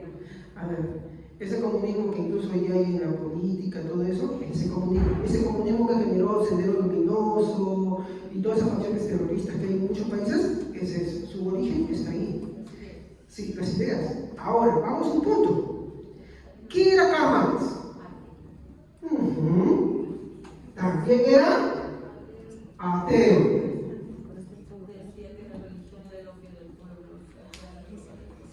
Por eso es que muchos partidos comunistas tienen una aberración contra la religión cristiana, en cualquiera de sus expresiones. Ahora, sin irnos ahí, sí es cierto que muchos la van a ver, es ateo, pero hay algo más. ¿Saben qué decía de Dios él? Por eso yo digo, yo no puedo tomar nada de este hombre. Miren, y me tomé el tiempo de anotarlo, dos ideas. Dios es inmoral. Miren que, de verdad, es una herejía, es una blasfemia contra Dios. ¿Qué más dice? Es antihumano. ¿Por qué? Porque justamente Karl Marx, cuando ve cómo cree, porque él se oponía a la línea protestante. Cuando él ve cómo cree, hay un Dios que lo gobierna todo, un Dios que dice, no importa que tú hagas, si tú no rindes tu vida a Dios y no haces eso, tú no eres de él, entonces se va a agarrar y dice, no, Dios no puede ser eso, Dios no puede ser eso. Entonces toma las cosas que le gustan, pero cuando tiene que ver, no, Dios no existe, Dios es inmoral, si existiera es inmoral, si existiera es antihumano, por lo tanto, Dios no existe. Y este libro, pero ¿le vas a creer? Tiene sus contenidos. Ahora, este hombre, Sigmund Freud, padre del psicoanálisis, incluso de los bebés y todas esas cosas. ¿Cuál es el problema de este hombre? Digamos que ya está por allá. ¿Cuál es el problema de este hombre? Y esto, incluso hasta yo mismo lo he hecho. Discúlpeme, yo lo he hecho también y está muy mal. No es una palabra que lo habla. ¿Sabe cuál es el problema de este hombre? Mi hermano, es lo siguiente, mire. Para empezar, ¿qué creen que era este hombre? Ateo, mira, mire. Ateo, para empezar, ¿no? ¿Saben qué decía? Ay, ¿cómo borrar esto? El hombre no le debe nada a Dios. Para él Dios no existía. El hombre no le debe nada a Dios. Tú no le debes absolutamente nada. Esto decían estos hombres. Estos hombres eran aborrecedores de Dios. Tristemente hay muchos cristianos, para validar sus ideas, como yo creía que eso no me interesa. Pero es importante indagar, hermanos. Es una lectura para una persona madura que sí se la recomiendo para ver qué es lo que debemos creer.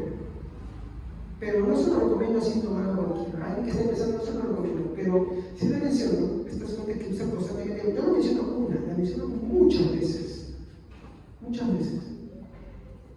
¿Todo probabilidad qué pasa? Libre albedrío. Es una burla total. Como dije, en la Reforma Protestante los cristianos lucharon por dos principios. ¿Cuál fue? Retorno a las Santas Escrituras y la salvación solamente por gracia. Tristemente hoy en día es todo esto que está así abundando. Desde muchos púlpitos, desde muchos sermones.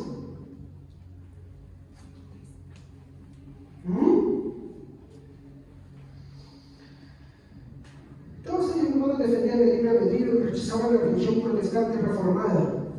¿Cuáles son los principios de la reforma protestante? Sola fe, sola gracia, solo Cristo, sola Escritura. Ya te visto ahí dos de ellos. ¿Qué más? Solo la gloria, no gloria, solo la gloria a Dios. O sea, ¿quién se llama la gloria? Solo la gloria, o sea que solo la alabanza es. Por eso nosotros decimos que el hombre solamente puede creer por gracia y toda la gloria de Dios, y no hay libre albedrío ni mis méritos. Por eso todas las religiones que creen en esto, falsas. Este mundo solamente tiene otra religión, tiene muchas. Los musulmanes, hermanos, los budistas, los mormones, los testigos de Jehová, los católicos romanos, y cuando la iglesia que no por ahí parezca que te crea que la salvación es más tus méritos, cuando libre albedrío, es la religión del mundo.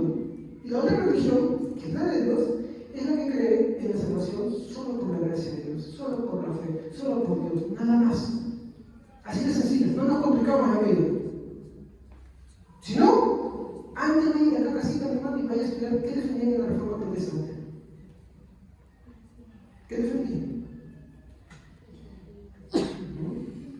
Muy bien.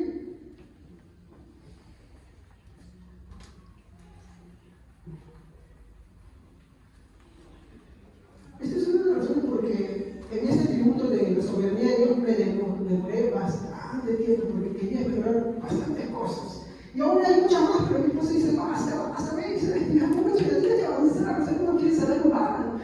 Ay, no, vamos a hacer un resumen ya. Bueno, algo que caracterizaba a las personas que mencioné es que sus pensamientos, mensajes eran todos humanistas, anti-Dios y anticristianos. ¿Me comprenden? Entonces hay que tener cuidado. Tristemente muchas iglesias están impregnadas de eso. Y hoy día no hay una misericordia de predicar.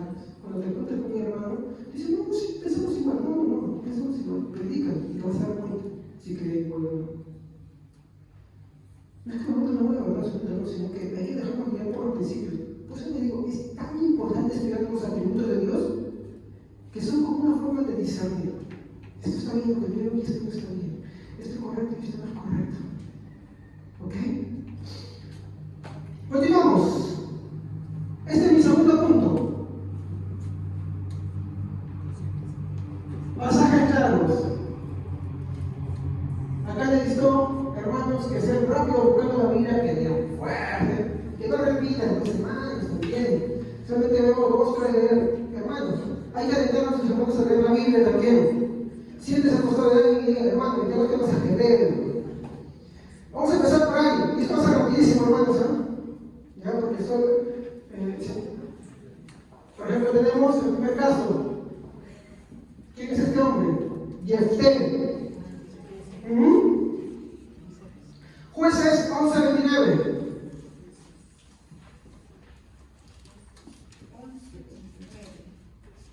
¿Alguien que me haya leído? A ver.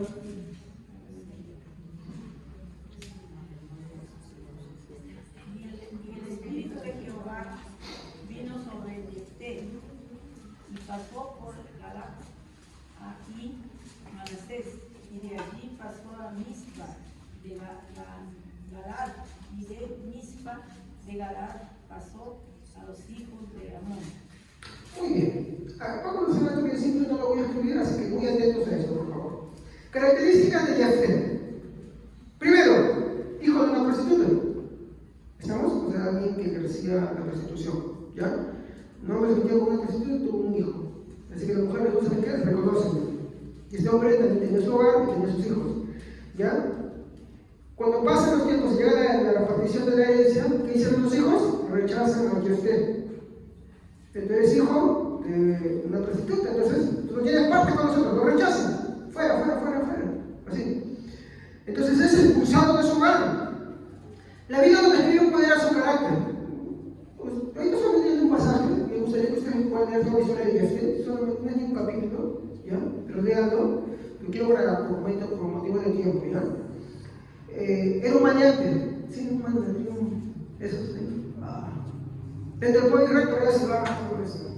Ese era Jefté. De hecho, no estoy mintiendo, vean ustedes ahí en su Biblia, van a encontrar que él era un hombre de ese tipo, ¿no? Y se junta con otros también de ese tipo, y se va, ¿qué le quedaba? Tenía que juntarse con los que le recibían. Todos le habían rechazado porque su mamá era prostituta, ¿no? No tenía conocimiento de las escrituras, solamente era algo vago. ¿Y sabes qué le causó esto? Que sacrificara a su hija. Él hace un voto a Dios y dice: si tú me das la victoria, yo te daré a la primera persona que venga. El problema es que la Biblia no decía que tú ofrezcas tus hijos en el holocausto. Puede que uno quiera robar, pero la Biblia no te dice. Vea usted la versión por él que él sí sacrificó a su hija en el holocausto. Eso es lo que sucedió. ¿Por qué? Ya ha habido una aplicación para nuestras vidas, hermanos. Es importante que no solamente nos llenemos la mente diciendo: sí, yo soy creyente. Si tú no escudriñas las escrituras, si no tienes interés en conocer, por más difícil que te sea, vas a cometer errores terribles en tu vida. Porque Jefté, bastaba que fueran las escrituras y hubiera sabido que a Dios no le agradaba eso. Y que Dios nunca le pidió eso. ¿Qué es lo que Dios quiso hacer con él? Liberar a Israel. ¿Estamos? Ahora, Jefté, ¿por qué se ocupó? Obvio, porque bueno, no tenía y segundo, con gente va a vivir, ¿no? Y estas son las consecuencias de alguien que no conoce bien de Dios. Aún así, con todo, Dios utilizó a Jefté. Lo utilizó.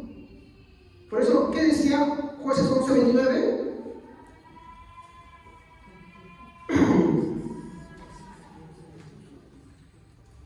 A ver.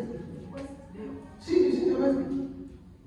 Entonces Jefté, poseído por el Espíritu del Señor, recorrió Galaad y Manasés, pasó por Mizpa de Galaad y desde allí avanzó contra los amonitas. ¿Qué dice la Biblia que hizo Dios? Lo poseyó. ¿Para qué?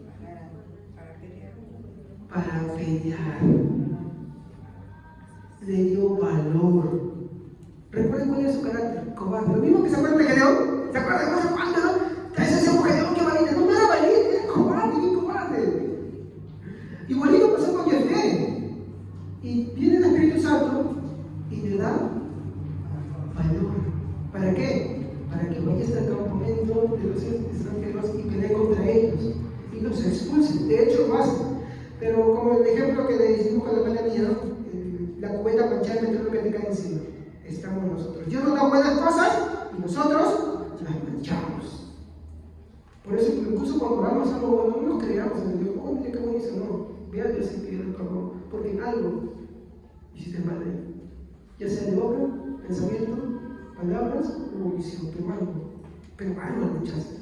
Porque tristemente esa es la condición del ser humano. ¿No? Dios le dio valor para pelear una guerra y librar a Israel, no para sacrificar a su hija. De hecho, y esto es lo que ustedes tienen que ver, cuando en el Antiguo Testamento ustedes ven constantemente que la Biblia dice: Dios descendió, el Espíritu Santo descendió. ¿Para qué descendió? Hay unos hermanos que también son cristianos, tristemente no entienden bien esto, pero ellos piensan que cuando el Espíritu Santo desciende es para que tú como loquito salgas y te vueltas y digas cosas incoherentes. La Biblia no muestra eso. En este caso, el Espíritu Santo desciende y ¿qué hace Gedeón? Que Jefté, perdón, tiene valor. De hecho, eso lo vemos en el Nuevo Testamento. Efesios 6:19, traducción del lenguaje actual. ¿Quién quiere ver? En su vida también, cuando uno va a ver como de nuevo, otros lo van a decir para que no tenga temor, pero la traducción del lenguaje actual me va a decir algo más también. A ver, por favor, Efesios 6:19. Adelante, hermano, por favor. El tiempo nos gana. Amén. Oren también por mí y pídanle a Dios que me dé el valor de anunciar el plan que Él había mantenido en secreto. ¿A quién le pedimos valor? A Dios. A Dios. El Adán. No es el valentamiento de este mundo, sino el de Dios. Es el que no busca hacer lo suyo, sino que busca hacer su voluntad. Ahora, no es lo único. Pregunto acá, después de haber dicho esto: ¿para qué descendía el Espíritu Santo sobre Jefté? ¿Cuál sería la respuesta? Muy bien. Para darle, ¿no? Para darle valor. Muy bien. Pasemos a alguien más. Nuestro amigo Sansón. ¿Dónde estaba la fuerza de Sansón? ¿Sí? ¿No está en los cabellos? No, en la obediencia. ¿Seguros? ¿Seguro que está ahí? ¿En la obediencia? ¿Seguros?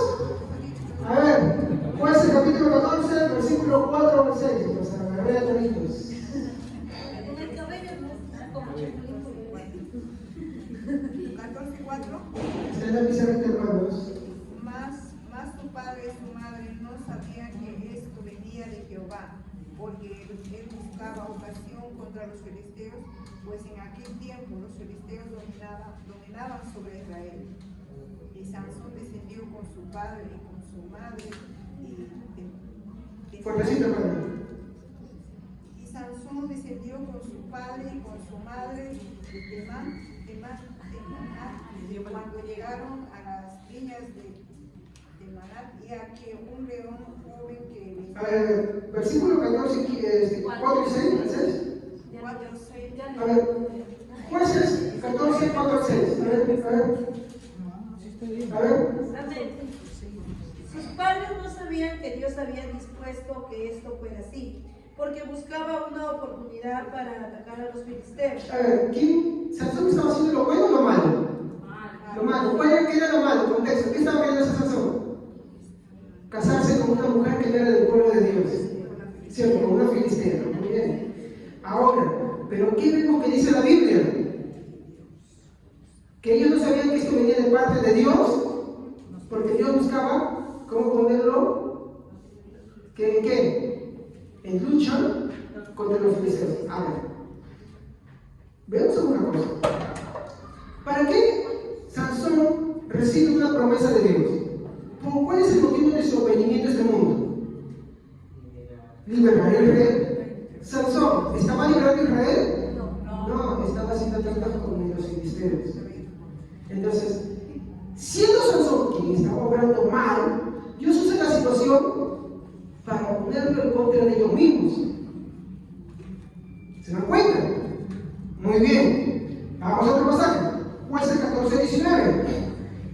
Entonces el Espíritu del Señor vino sobre él con gran poder y descendió a Absalón y mató a 30 de ellos, tomando su despojo, dio la muda de Roma a los que habían declarado la adivinanza, y ardiendo en ira subió a la casa de su padre. Muy bien. Dice que el Espíritu Santo descendió. Él dio vueltas como un trompito, empezó a hablar cosas incoherentes, saltó por acá, por allá, sin control. No. ¿Qué hizo? Le dio poder. Le dio fuerza sobrehumana. ¿Para qué? Para matar filisteos. ¿Por qué? Porque ¿cuál era el propósito de Sansón? Liberar a Israel. ¿Acabando con quién?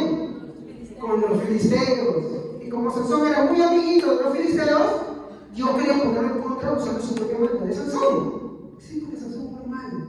Y fue muy mal. Seguimos. Allá. Entonces, ¿dónde estaba su fuerza? ¿En su cabello?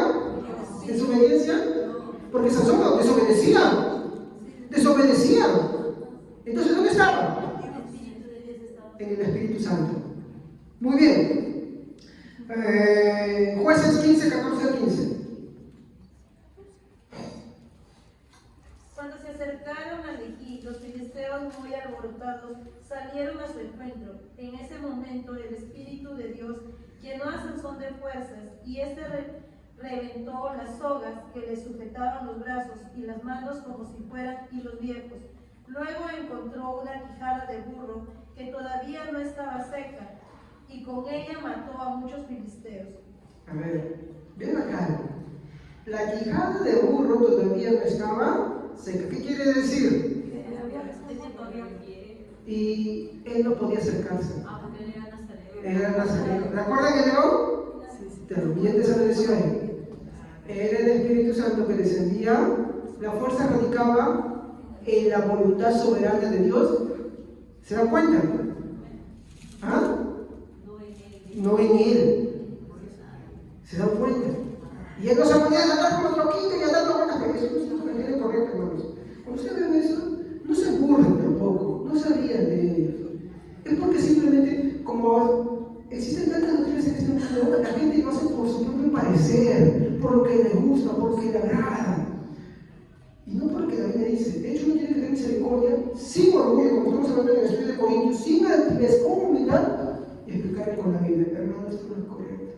Y tener la paciencia y sabiduría de empezar a abrir las escrituras y hacer leer y mostrar paso por paso. Pero para eso tienes que prepararte muy bien también. Si tú no te preparas nunca, ¿qué vas a poder compartir, pues, hermano? Está como Sansón desobedeciendo. Y a veces, pues, no, Dios te da su iluminación para que una, pero al final el mérito es de Dios, no es tuyo. El mismo caso de Sansón sigue repitiéndose hoy en día, hermanos. Tantos que no les interesa buscar de Dios ni saber más de Él. Lo mismo de ellos usted. ¿Se cae ejemplo? ¡Seguimos! Entonces me pregunto otra vez, ¿de dónde venía la fuerza sobre de Sansón? Del Espíritu Santo. ¿Cuándo? Descendía. ¿Cuál era el objetivo de Sansón? ¿Y qué hacía Sansón? Desobedecía. Pero cuando el Espíritu Santo venía, ¿qué hacía Sansón? Obedecía la voluntad. De la misma manera, el hombre no puede obedecer a Dios a menos que el mismo Dios venga sobre él y lo lleve a él mismo. Por eso Jesús decía, nadie puede venir a mí si el Padre no me trae a mí. ¿Se dan cuenta? Por eso que nosotros no creemos en el sentimiento de esas cosas. Eso es filosofía, no es cristianismo. Filosofía griega y pura griega, ni siquiera de la que servía para poder validar algunas cosas de la fe, totalmente contrario. ¿Qué nos dice Efesios 5, 15 a 21? Esto si quiere, hermano, alguien que lea muy bien, hermano, por favor. Fuerte, alto, hermano, para que todos lo escuchen, porque este es un pasaje que quiero que todos lo escuchen detenidamente.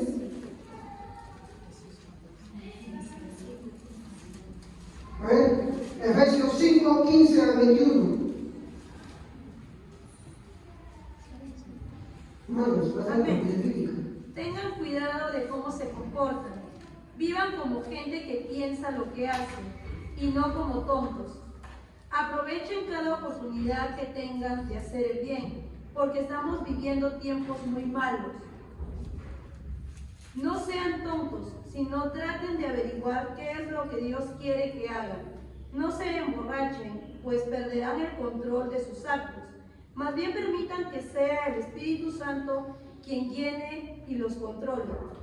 Cuando se reúnan, canten salmos, himnos y canciones espirituales. Alaben a Dios el Padre de todo corazón. Y denle siempre gracias por todo en el nombre de nuestro Señor Jesucristo. Ustedes que honran a Cristo deben sujetarse los unos a los otros. Entonces, según esto, como yo antes predicaba y les decía en la vergüenza de expresión, hermanos, hay que embriagarnos del Espíritu Santo y ¿qué es eso? ¿Sí? ¿Eso es correcto? No está diciendo que se llenen del Espíritu Santo.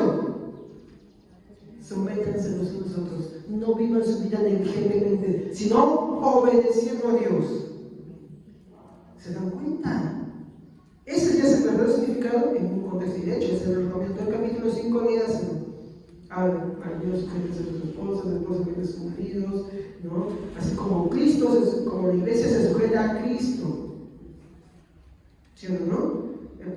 Quiero aclarar, hermano, no se lo mal, pero no es una sujeción ciega. No me sujeto a mi esposo, si mi esposo quiere ser hermano, no quiere ser Dios, si me quiere ser la iglesia, yo no sujeto, no, así no es. De hecho, la Biblia es bien clara también en eso. Dios no nos llamó a esclavitud en ese sentido. Si alguien se interpone entre tú y Dios, bueno, ¿sabes qué? Dios en primer lugar. Dios es en primer lugar. Yo puedo obedecer a mi marido siempre y cuando él esté conforme a las cosas que Dios dice y no me impida buscar a Dios. Si no, entonces, chocho. Así, por si acaso, porque por ahí se habla de machismo también. Y siempre no me traten de contaminar y manchar todo lo que la Biblia dice. ¿Ya? Es una autoridad delegada, sujetada en base a las Escrituras. Y salir de ahí no hay más, no se puede. Seguimos. Entonces vemos en este pasaje otra vez esta parte.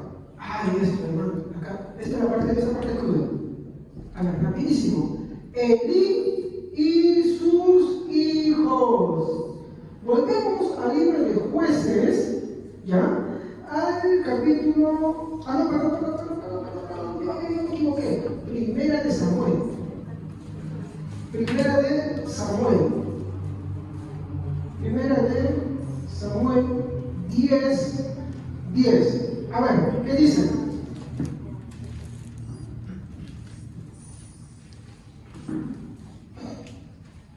Y cuando llegaron allá al collado, y aquí la compañía de los profetas que venían. Perdón, me confundí.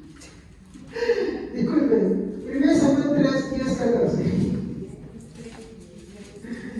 Disculpen, hermano, se da emoción.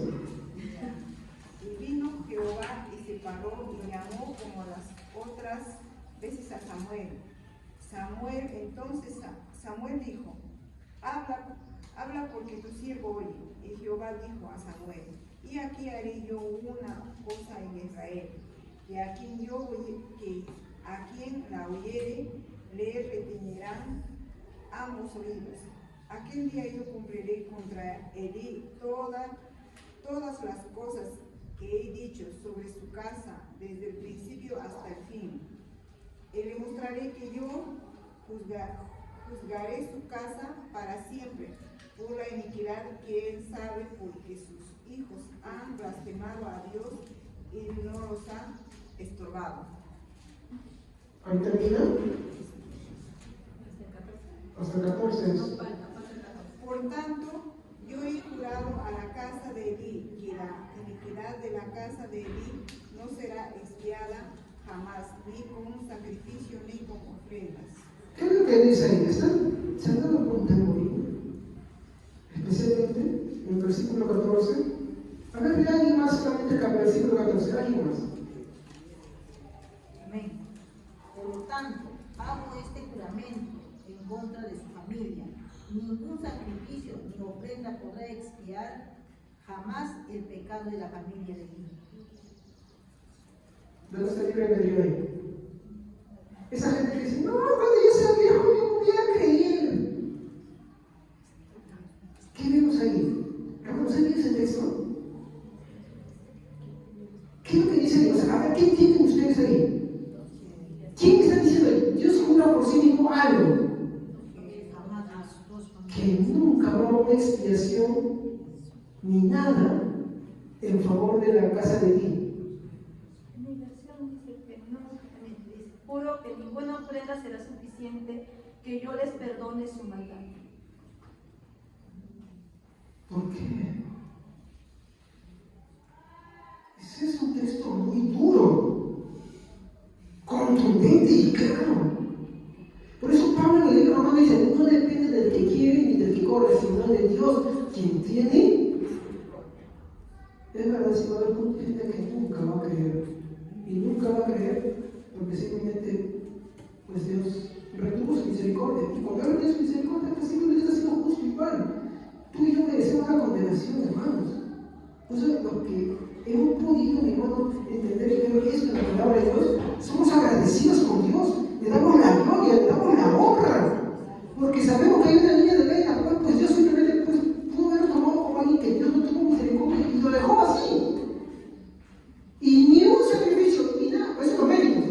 Nada de lo que haga servirá, ni satisfacerá eso. Ahora, aquí quiero ver una cosita. Por ejemplo, Elí, hermanos, era una persona terca, porque no es la primera vez que le advierte. Ya le habían advertido, ¿sabían? Mira, en el capítulo 2, versículo 27, un hombre se para y le dice a Elí todo lo mal que estaba haciendo. O sea, Samuel fue la segunda persona. Ya le habían hablado. Es como cuando le aplicas a alguien: venga a Cristo, mira, ¿sabes que tú necesitas de Cristo? Sí, ya, sí, eso demuestra su maldad, simplemente. Lo que él no sabe es que Cuando uno es de Dios, mi hermano, uno no se hace robar. Uno no se pone exquisito, no dice, sí, no me entiendo. Cuando el Espíritu Santo llega a tu vida, el cambio de tus afectos, yo no entiendo su pecado. Yo no sé si soy un pecador. Ahora, nosotros no podemos tener orgullo por eso, tenemos que seguir orando. Y orando para que Dios tenga misericordia con esas personas. Ese es nuestro labor. Dios es el que decide al final, pero nosotros tenemos que seguir orando. A ver, ¿qué más? Ya hemos visto el verso 14. Quiero preguntarles algo. ¿Es Dios malvado por esto? No. ¿Por qué? Porque todos merecemos el justo castigo de Dios. Romanos 3:9. Todos hemos fallado a Dios. Romanos 3:10. No hay justo ni uno. Jesús le dijo a Nicodemo, si no naces del Espíritu, no puedes ver el reino de los cielos. No puedes. Y no puedes, eso no puedes. Por eso es que si tú eres cristiano y quieres saber que esto debes estar muy agradecido y vivir tu vida agradeciéndole a Dios todo eso. Y el agradecimiento sí se va a mostrar en cosas buenas que hagas, ya no por méritos, sino por agradecimiento, que es muy diferente. Imagínate que tú estás en una deuda muy grande y alguien te dice, ¿sabes qué? Te regalo $100. ¿Qué haces tú? Muchas gracias. ¿Tú quieres que haga algo por usted esto? Tú estás diciendo, bueno, voy a hacer esto para ya no deberme. No dices eso, sino ¿qué pasa? Estás agradecido. Muy agradecido porque sabes que no le puedes pagar. Te lo regaló. Pero si tú eres ingrato, en verdad no has recibido nada tampoco. Y lo que te has tenido te sirve en tu contra, para tu juicio. Por eso no podemos hacer requisitos con Dios. Eso más bien demuestra más pecado en nuestra vida. No nos podemos hacer más especiales, que ay sí, o que me hago de error. No, ten cuidado, ten temor. Jesús dijo, teman a Dios. El autor de Hebreos en el capítulo 9 dice, ¿cómo escaparemos si les ofrecemos una salvación tan grande? Dice, anunciado primeramente por el ángel de sus profetas y luego por el Hijo de Dios. Pero hay la gente, tristemente, gracias a estas enseñanzas que no son cristianas, incrementan más su dureza. No porque sea inocente, sino porque estas cosas surgen justamente para endurecerlo más. Entonces uno piensa que es de él, tristemente. Dios permite eso, sí, pero para demostrar más la maldad y para que otros muestren su misericordia. Porque depende de Dios al final de eso. Ahora, ¿cómo le demuestro, por ejemplo, que Elí no era bueno? Algunos dicen solamente por sus hijos. No, hay más evidencias. Por ejemplo, en 1 Samuel, en el capítulo 3, versos 16 a 17, ¿quieren que busquen uno que yo no voy a leer por ustedes? Dice que después de que Dios le habla a Samuel, le dice, Samuel, dime lo que te ha dicho el Señor y no me encubras nada. Otra versión dice, si lo haces, morirás. En otras dice, si tú no lo encubres, Dios te haga mucho mal. ¿Cuántos años tenía Samuel? No pasaba de los 6 años. Amenazaba a niños, el sumo sacerdote Elí, para que den cuenta que malo era. ¿Ah? Ahora, era un hombre ocioso y de placeres. Miren lo que dice el capítulo 2, versículo 29. De Samuel, 1 Samuel. ¿Alguien que lee, por favor, rapidísimo, hermanos? A veces más tiempo se desgasta en busquen, hermanos. ¿Qué quiero que tengan rapidez bíblica? ¿Por qué habéis pisoteado los sacrificios y las ofrendas que yo mandé ofrecer en el tabernáculo? ¿Por qué has honrado a tus hijos más que a mí, haciéndolos engordar con lo principal de todas las ofrendas de mi pueblo Israel? ¿Cuál es el problema de Elí? Daba honra a sus hijos. ¿Cómo les daba? Consintiéndolos, malcriándolos. A veces nosotros consentimos a nuestros hijos validando las cosas que quieren, enseñándoles a que en primer lugar están las cosas del mundo y no las de Dios. En este caso, Elí, ¿qué había hecho con sus hijos? Les enseñó a que simplemente no apreciaran las cosas del tabernáculo en ese momento. En ese tiempo no había templo, había tabernáculo. Entonces, como no apreciaban, les daban igual, y iban y tomaban la carne que estaba ahí y sacaban y dice, los hacen cortar. Los hacen cortar con esa carne. No se habla que por ser gordo sea malo. Por favor, ser obesito no es malo. Ya me salud, pero eso no estoy hablando con eso, sino que acá el problema era de que para el pecado de Elí era de que menospreciaban las ofrendas, y al menospreciar las ofrendas, con eso, ¿no? Dice que honraba a sus hijos. ¿De qué manera? Menospreciando. La Biblia dice, engordándolos con las ofrendas de Dios. O sea, era un hombre de placeres simplemente. Para él, sus hijos. Hermano, yo te voy a dar un consejo, hermano, también. Si tú tienes hijos, nunca le olvides a plantear a la iglesia. No pongas cosas en su vida, porque después te vas a lamentar. Nunca pongas que ellos agarren y, mira, hay un paseo, y él quiere a la iglesia, no, vamos a ver. ¿Sabes por qué? Porque después vas a sufrir las consecuencias. Elí, como uno ve acá, y ese es el primer hombre que le da esa abuela, le dice, tú me has deshonrado. ¿Deshonramos a Dios con nuestros hijos? Sí. Cuando les permitimos ir y no honrar a Dios, les permitimos estar en otro lugar y no en la casa de Dios, ahí deshonramos a Dios. Y Dios castiga eso. Miren, veamos 1 Samuel 4:18. ¿Qué es lo que le pasa a Elí?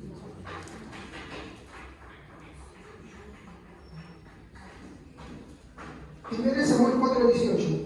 Solamente de oír mencionar el arca de Dios, Elí se fue de espaldas, cayéndose de la silla junto a la puerta. Como era viejo y pesaba mucho, se rompió la nuca y murió. Durante 40 años había dirigido al pueblo de Israel. Miren, ¿cómo fue su muerte? Dice, como era un hombre pesado, en otro dice, era un hombre muy obeso. Dice, ¿no? Estaba en una silla. ¿Dónde debía estar el sumo sacerdote en esos tiempos? No, cuando había una guerra, ellos iban. Ellos en una distancia estaban muy larga. Había muy larga, ¿se acuerdan? Era muy gracioso. A veces esas cosas. ¿No? ¿Y qué estaba ahí? Un lugar inseguro, no cumplía sus funciones, ocioso, lleno de placeres, porque dice que se alimentaba con las cosas de las ofrendas, y no se alimentaba normal, sino que dice que se apegaba y sus hijos también faltaban el respeto y todo eso. Y miren cómo muere. Escucha la noticia, se va para atrás con su propio peso. ¡Pum! Se desnuca. ¿Saben qué le dijeron? Tus 2 hijos han muerto. Su nuera tiene un hijo y nace muerto. En un solo día. Por eso no es más honra a tus hijos que a Dios. Te tienes que ganar honrando con tus hijos, gánatela pues. Gánatela. Porque tú y tus hijos no van a pagar un día. Porque Dios es justo. ¿Cómo va a amenazar? Porque yo sigo amenazando, estoy mostrándote lo que dice la Biblia. Miren, ¿por qué les enfatizo otro que no depende del que quiere ni del que corre? Vuelvan a leer el versículo 14. En la versión Reina Valera ahora, por favor. Versículo 14 de Jueces. Jueces, capítulo 10. Perdón, 1 Samuel 3:10. Sí, 1 Samuel 3. Vino Jehová y se paró y llamó como otras veces, Samuel. Entonces Samuel dijo, habla porque tu siervo oye. Ya. Ahora, vayamos al versículo 14. ¿Qué dice? Por tanto yo he jurado a la casa de Elí que la iniquidad de la casa de Elí no será expiada jamás, ni con sacrificio, ni con ofrendas. ¿Qué dice ahí? Jamás. ¿Qué es jamás? Nunca. ¿Qué es lo que nunca iban a poder obtener? El perdón de Dios. Díganme si eso no es para temer a Dios. Jesús dijo, no temas al hombre, teme a Dios. O sea, no importaba que Elí haga sacrificios, no importaba que Elí traiga ofrendas, no importa que sus hijos hagan lo que hagan. ¿Qué dice ahí el versículo 14?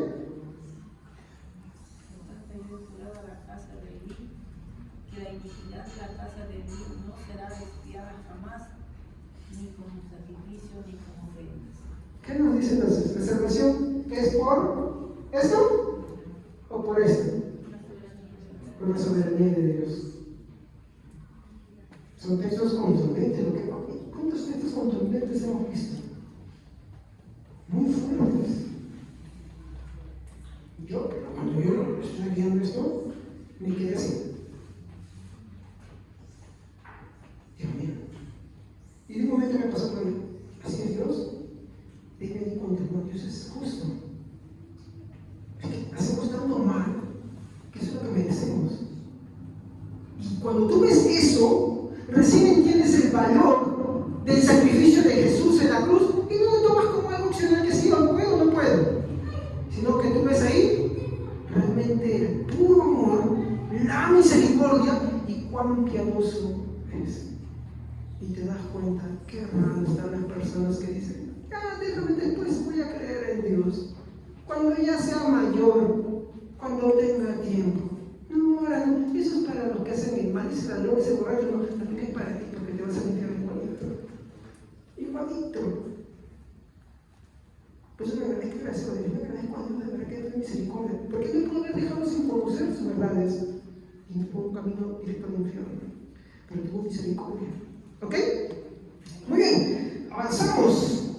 Entonces, el versículo 14 nos muestra la soberanía de Dios por encima del esfuerzo humano. Romanos 9:16. ¿Qué dice? A ver. Romanos 9:16. Así que no depende del que quiere, ni del que corre, sino de Dios que tiene misericordia. Así es. No depende del que quiere ni corre, sino de Dios que tiene misericordia. De Él depende. ¿Se dan cuenta? Por eso hay que temer a Dios y agradecerle. Último punto. Ahora viene nuestro amigo Saúl. Primero de Samuel 10:10. Ahora sí.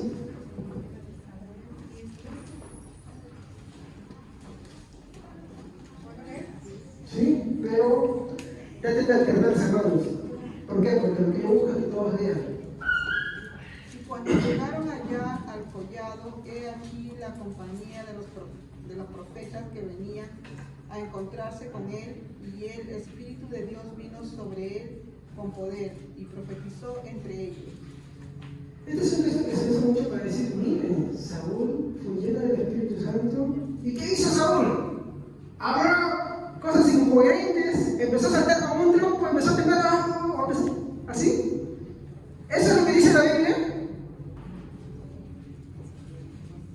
Digo porque, disculpen, es que hay hermanitas que creen en eso. Y como les dije al principio, mi punto es demostrar que en un contexto no es lo que la Biblia dice sobre esto. Veamos ahora. ¿Qué es el contexto? A ver, veamos el contexto, capítulo 10, versículo 1. A ver, lean el versículo 1, del mismo capítulo.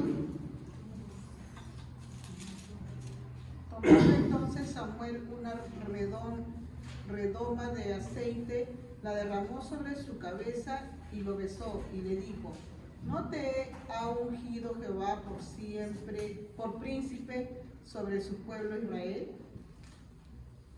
¿Para qué fue ungido Saúl?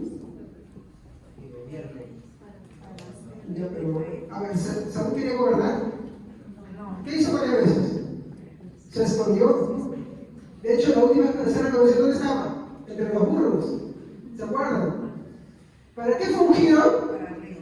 El rey es una consecuencia, hermanos. De hecho, tampoco lo hizo bien. Para obedecer. Muy bien. Fue ungido para obedecer. Ahora, veamos lo que dice el versículo 5 y 6.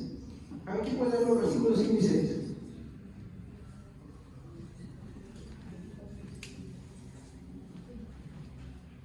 Después de esto llegarás al collado de Dios, donde está la guarnición de los filisteos, y cuando entres allá en la ciudad encontrarás una compañía de profetas que descienden del lugar alto, y delante de ellos salterio, pandero, flauta y arpa, y ellos profetizando. Entonces el Espíritu de Jehová vendrá sobre ti con poder y profetizarás con ellos y serás mudado en otro hombre. ¿Para qué descendió el Espíritu Santo? ¿Para que salte como un tronco? ¿Para que diga, Ramos, saca la bazooka? ¿Ah? ¿Para que aplaude, salte como un tronco y de vueltitas por ahí? ¿Para que haga movimientos espasmódicos que no entiende de dónde sacó esto? No.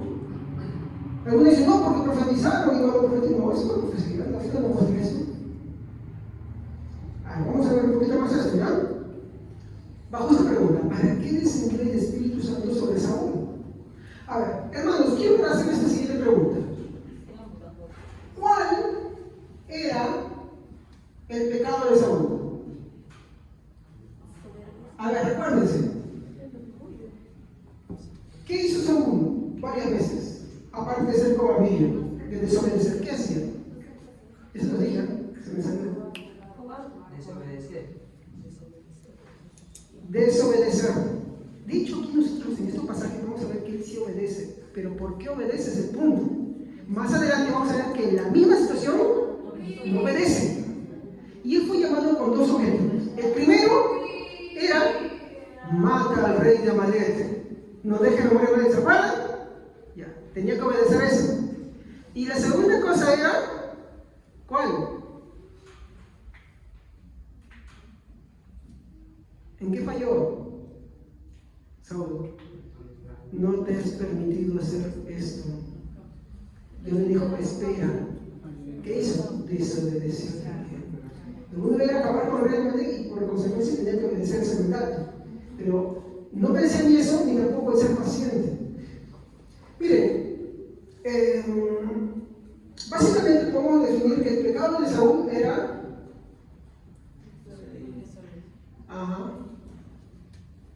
hermano, ¿eres desobediente?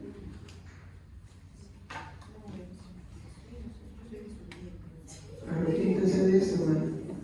Hay que tener vergüenza incluso de decir esto más. Todos. Y eso lo pasamos todos nuestros días, hermano. No podemos sentir orgullo. A veces decimos, si yo he hecho la voluntad de Dios. Todos los días eso lo hacemos en algo. Puede ser pensamiento, palabra o omisión. Y eso no nos debe alegrar. No puede llegar nuestro día, al final de nuestro día, y decir, uy, sí, estoy tranquilo, me doy más o menos. No, sino una reflexión en todas las cosas que hemos desobedecido a Dios. Y siempre hay. Vamos a pasar en esto, ¿eh? Vemos que el pecado de Samuel era desobediencia. Solo vemos, mi hermano, que pudo obedecer el mandato de Dios, pero por Dios mismo. Veamos el versículo 8. 10:8, Samuel 10:8.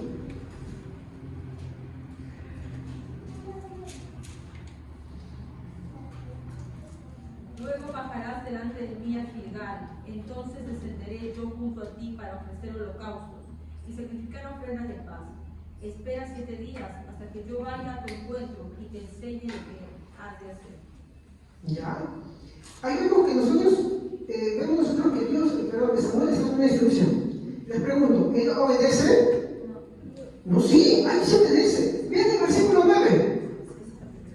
A ver, ¿qué dice el versículo 9? Ahora sí tengo. Aconteció luego que al volver en la espalda para apartarse de Saúl, le mudó Dios su corazón, y todas las cosas señaladas acontecerán en aquel día. ¿Qué hizo Dios?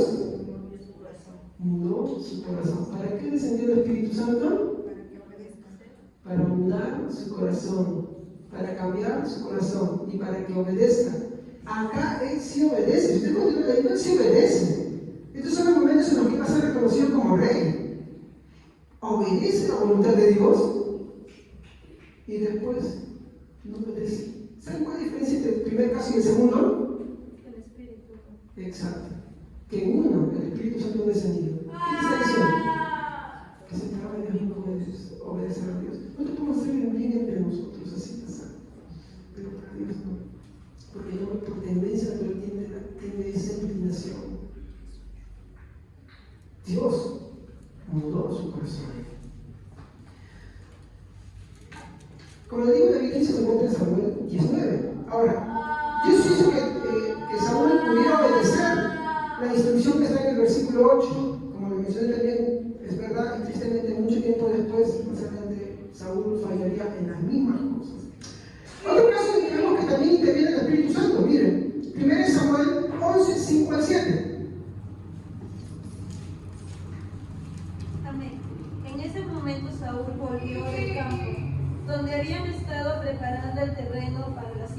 preguntó: ¿qué le pasa a la gente? ¿Por qué llora? Cuando le contaron lo que pasaba en Jabes, el Espíritu de Dios vino sobre él y Saúl se enfureció. Sigue. Tomó entonces 2 toros y los partió en pedazos. Luego envió mensajeros por todo Israel, con todos los pedazos de los toros y con todo este mensaje: así despedazaré el ganado de quienes no se unan a mí y a Samuel en esta guerra. Dios hizo que los israelitas se llenaran de miedo, así que todos se prepararon para la guerra. A ver, punto número 1. Una de las debilidades de Saúl, ¿cuál era? Cobardía. ¿Se acuerdan? Se escondía. El Espíritu Santo descendió ¿para qué? Y tanto fue. Y ahora, ¿qué hizo sobre el pueblo? Un pueblo, porque ese pueblo, si ven el capítulo 10 que he mencionado, ese pueblo no quiere reconocer a Saúl. Había varios reclamos, ¿sabes? Vean ahí, no me da mucho tiempo por el tema que ya tengo más de una idea predicando, ¿ya? Pero vean que el pueblo, había gente que estaba en contra. ¿Pero qué hace el Espíritu Santo con el pueblo? ¿Qué les da?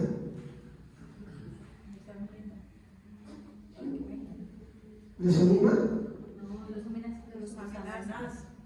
Pero miren, ¿qué es el Espíritu Santo? Saúl amenaza, ¿por qué es el Espíritu Santo? O sea, Dios hace que Saúl se enfurezca para que haga algo y deje de lado su miedo, su cobardía, pero también hace algo en el pueblo. ¿Qué dice? ¿Qué dice? Es el último versículo.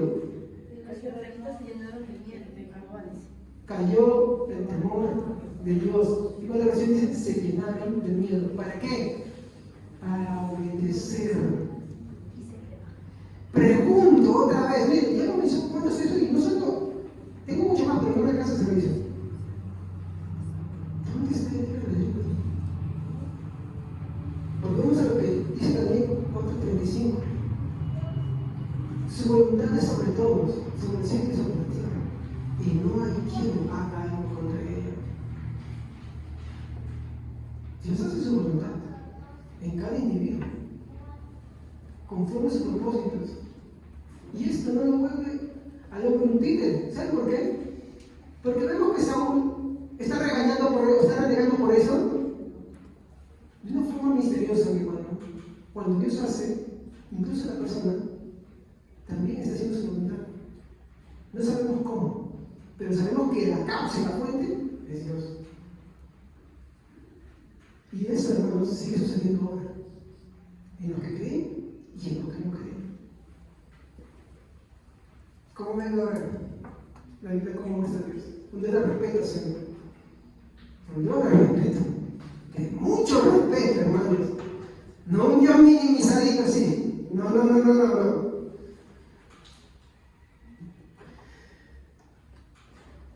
De hecho, vamos a ver acá, en el versículo 22, había una amenaza de un rey pagano para que suceda esto que Saúl se va a expresar. No sucede nada. Este rey no había hecho, el pueblo quería hacer alianza con este rey. ¿Y saben qué dice este rey? Muy bien, yo hago alianza con ustedes a cambio de que no con los ojos izquierdos, ojo derecho, todos se saquen un ojo, o sea que queden tuertos. Y salieron ellos pidiendo ayuda. ¿Quién nos va a defender? Y ahí aparece Saúl. ¿Entienden? Y Dios le da valor a Saúl. Saúl empieza a tener esa valentía, hace ese llamado y encima el pueblo le da temor para que obedezca al llamado. Porque Dios no quería alianzas, quería destruir esos reyes paganos. ¿Se dan cuenta? ¿Por qué? Porque eso no conforme a su voluntad. Ahora, ¿cuál es la reflexión de esto? Como tristemente pasa tiempo después y él hace cosas contrarias a Dios. ¿Qué hace Dios? Lo deja. Y es desechado. Eso es lo que sucede. Porque fuera de la voluntad de Dios no se puede obedecer a Dios. Y aún así, el que desobedece a Dios, no desobedece a Dios si es que Dios no se lo permite. ¿Se dan cuenta? La reflexión mía es esta. Sin Dios, nada podemos. Jesús dijo en Juan 15:5, separados de mí, nada podéis hacer. Yo soy la vid, ustedes los pámpanos. Separados de mí, nada pueden. ¿Qué dice Deuteronomios 6, 4 al 6. Último texto, hermanos. ¿Qué dice? Deuteronomio 6, 4 al 6.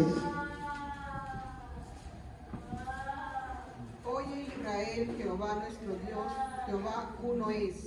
Llamarás a Jehová tu Dios de todo tu corazón y de toda tu alma y con todas tus fuerzas. Y estas palabras que yo te mando hoy estarán sobre tu corazón. Ese es el mandato de Dios. Oye, tú que te dices el cristiano, ¿qué más? Jehová vuestro Dios es uno es. ¿Qué más? Ama a tu Dios. Ama a tu Dios. ¿Cómo? Con todo tu corazón, con todo tu mente, con todo tu alma. No como un cuarto de pollo.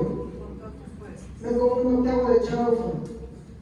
No con un plato de carne de gallina. No con media porción de esto, no. ¿Qué dice? Todo. Sin negociación, sin cambio, sin nada. Con todo. No con un poco. Oye, cristiano, cristiana, ama al Señor tu Dios con todo tu corazón, no un pedazo, con toda tu mente, no un pedazo. No creas en Dios a tu forma de creerlo, sino como Él pide que creas. Pero ¿qué más dice el último versículo 6? Apréndetelas y enséñalas. La otra versión, Reina Valera, que dice también. Y estas palabras que yo te mando hoy estarán sobre tu corazón. Miren las dos versiones como lo expresan. Apréndelas. ¿Qué significa aprender? Que yo no salgo de mi conclusión. ¿De dónde tengo que aprender? Escudriñando las Sagradas Escrituras. Enséñalas. Pero la versión de la Valera también dice algo. ¿Cómo dice ahí? Lo leíamos en un momento. 6. Y estas palabras que yo te mando hoy estarán sobre tu corazón. Las palabras que yo te mando, amarás al Señor. Pero dice, oye, una llamada de atención, oye, ama al Señor tu Dios con toda tu mente, con todo tu corazón, con toda tu alma. Estas palabras estarán sobre todo el tiempo, sobre tu corazón, no un pedazo de tiempo. No que hoy sí, mañana no, en la tarde sí, en la noche no, en la mañana no y en la tarde sí. Todo el tiempo. Pregunto, ¿lo haces? El hombre, mi hermano, sin Dios y fuera de Dios, no puede. No puede, así de simple. Tienes que aceptar tus imposibilidades. Solamente el Espíritu Santo te muestra tus imposibilidades y es Él. Es Él, por su gracia soberana, que te libera, que te restaura y da dones. Fue determinado. Eso, mi hermano, es como la Biblia muestra la soberanía de Dios. ¿Amén, hermanos? Muy bien. Con esto ya hemos concluido la siguiente tema de la soberanía de Dios y seguimos ahora con el siguiente atributo de Dios. ¿Ok? Vamos a ponernos de pie. Padre Santo,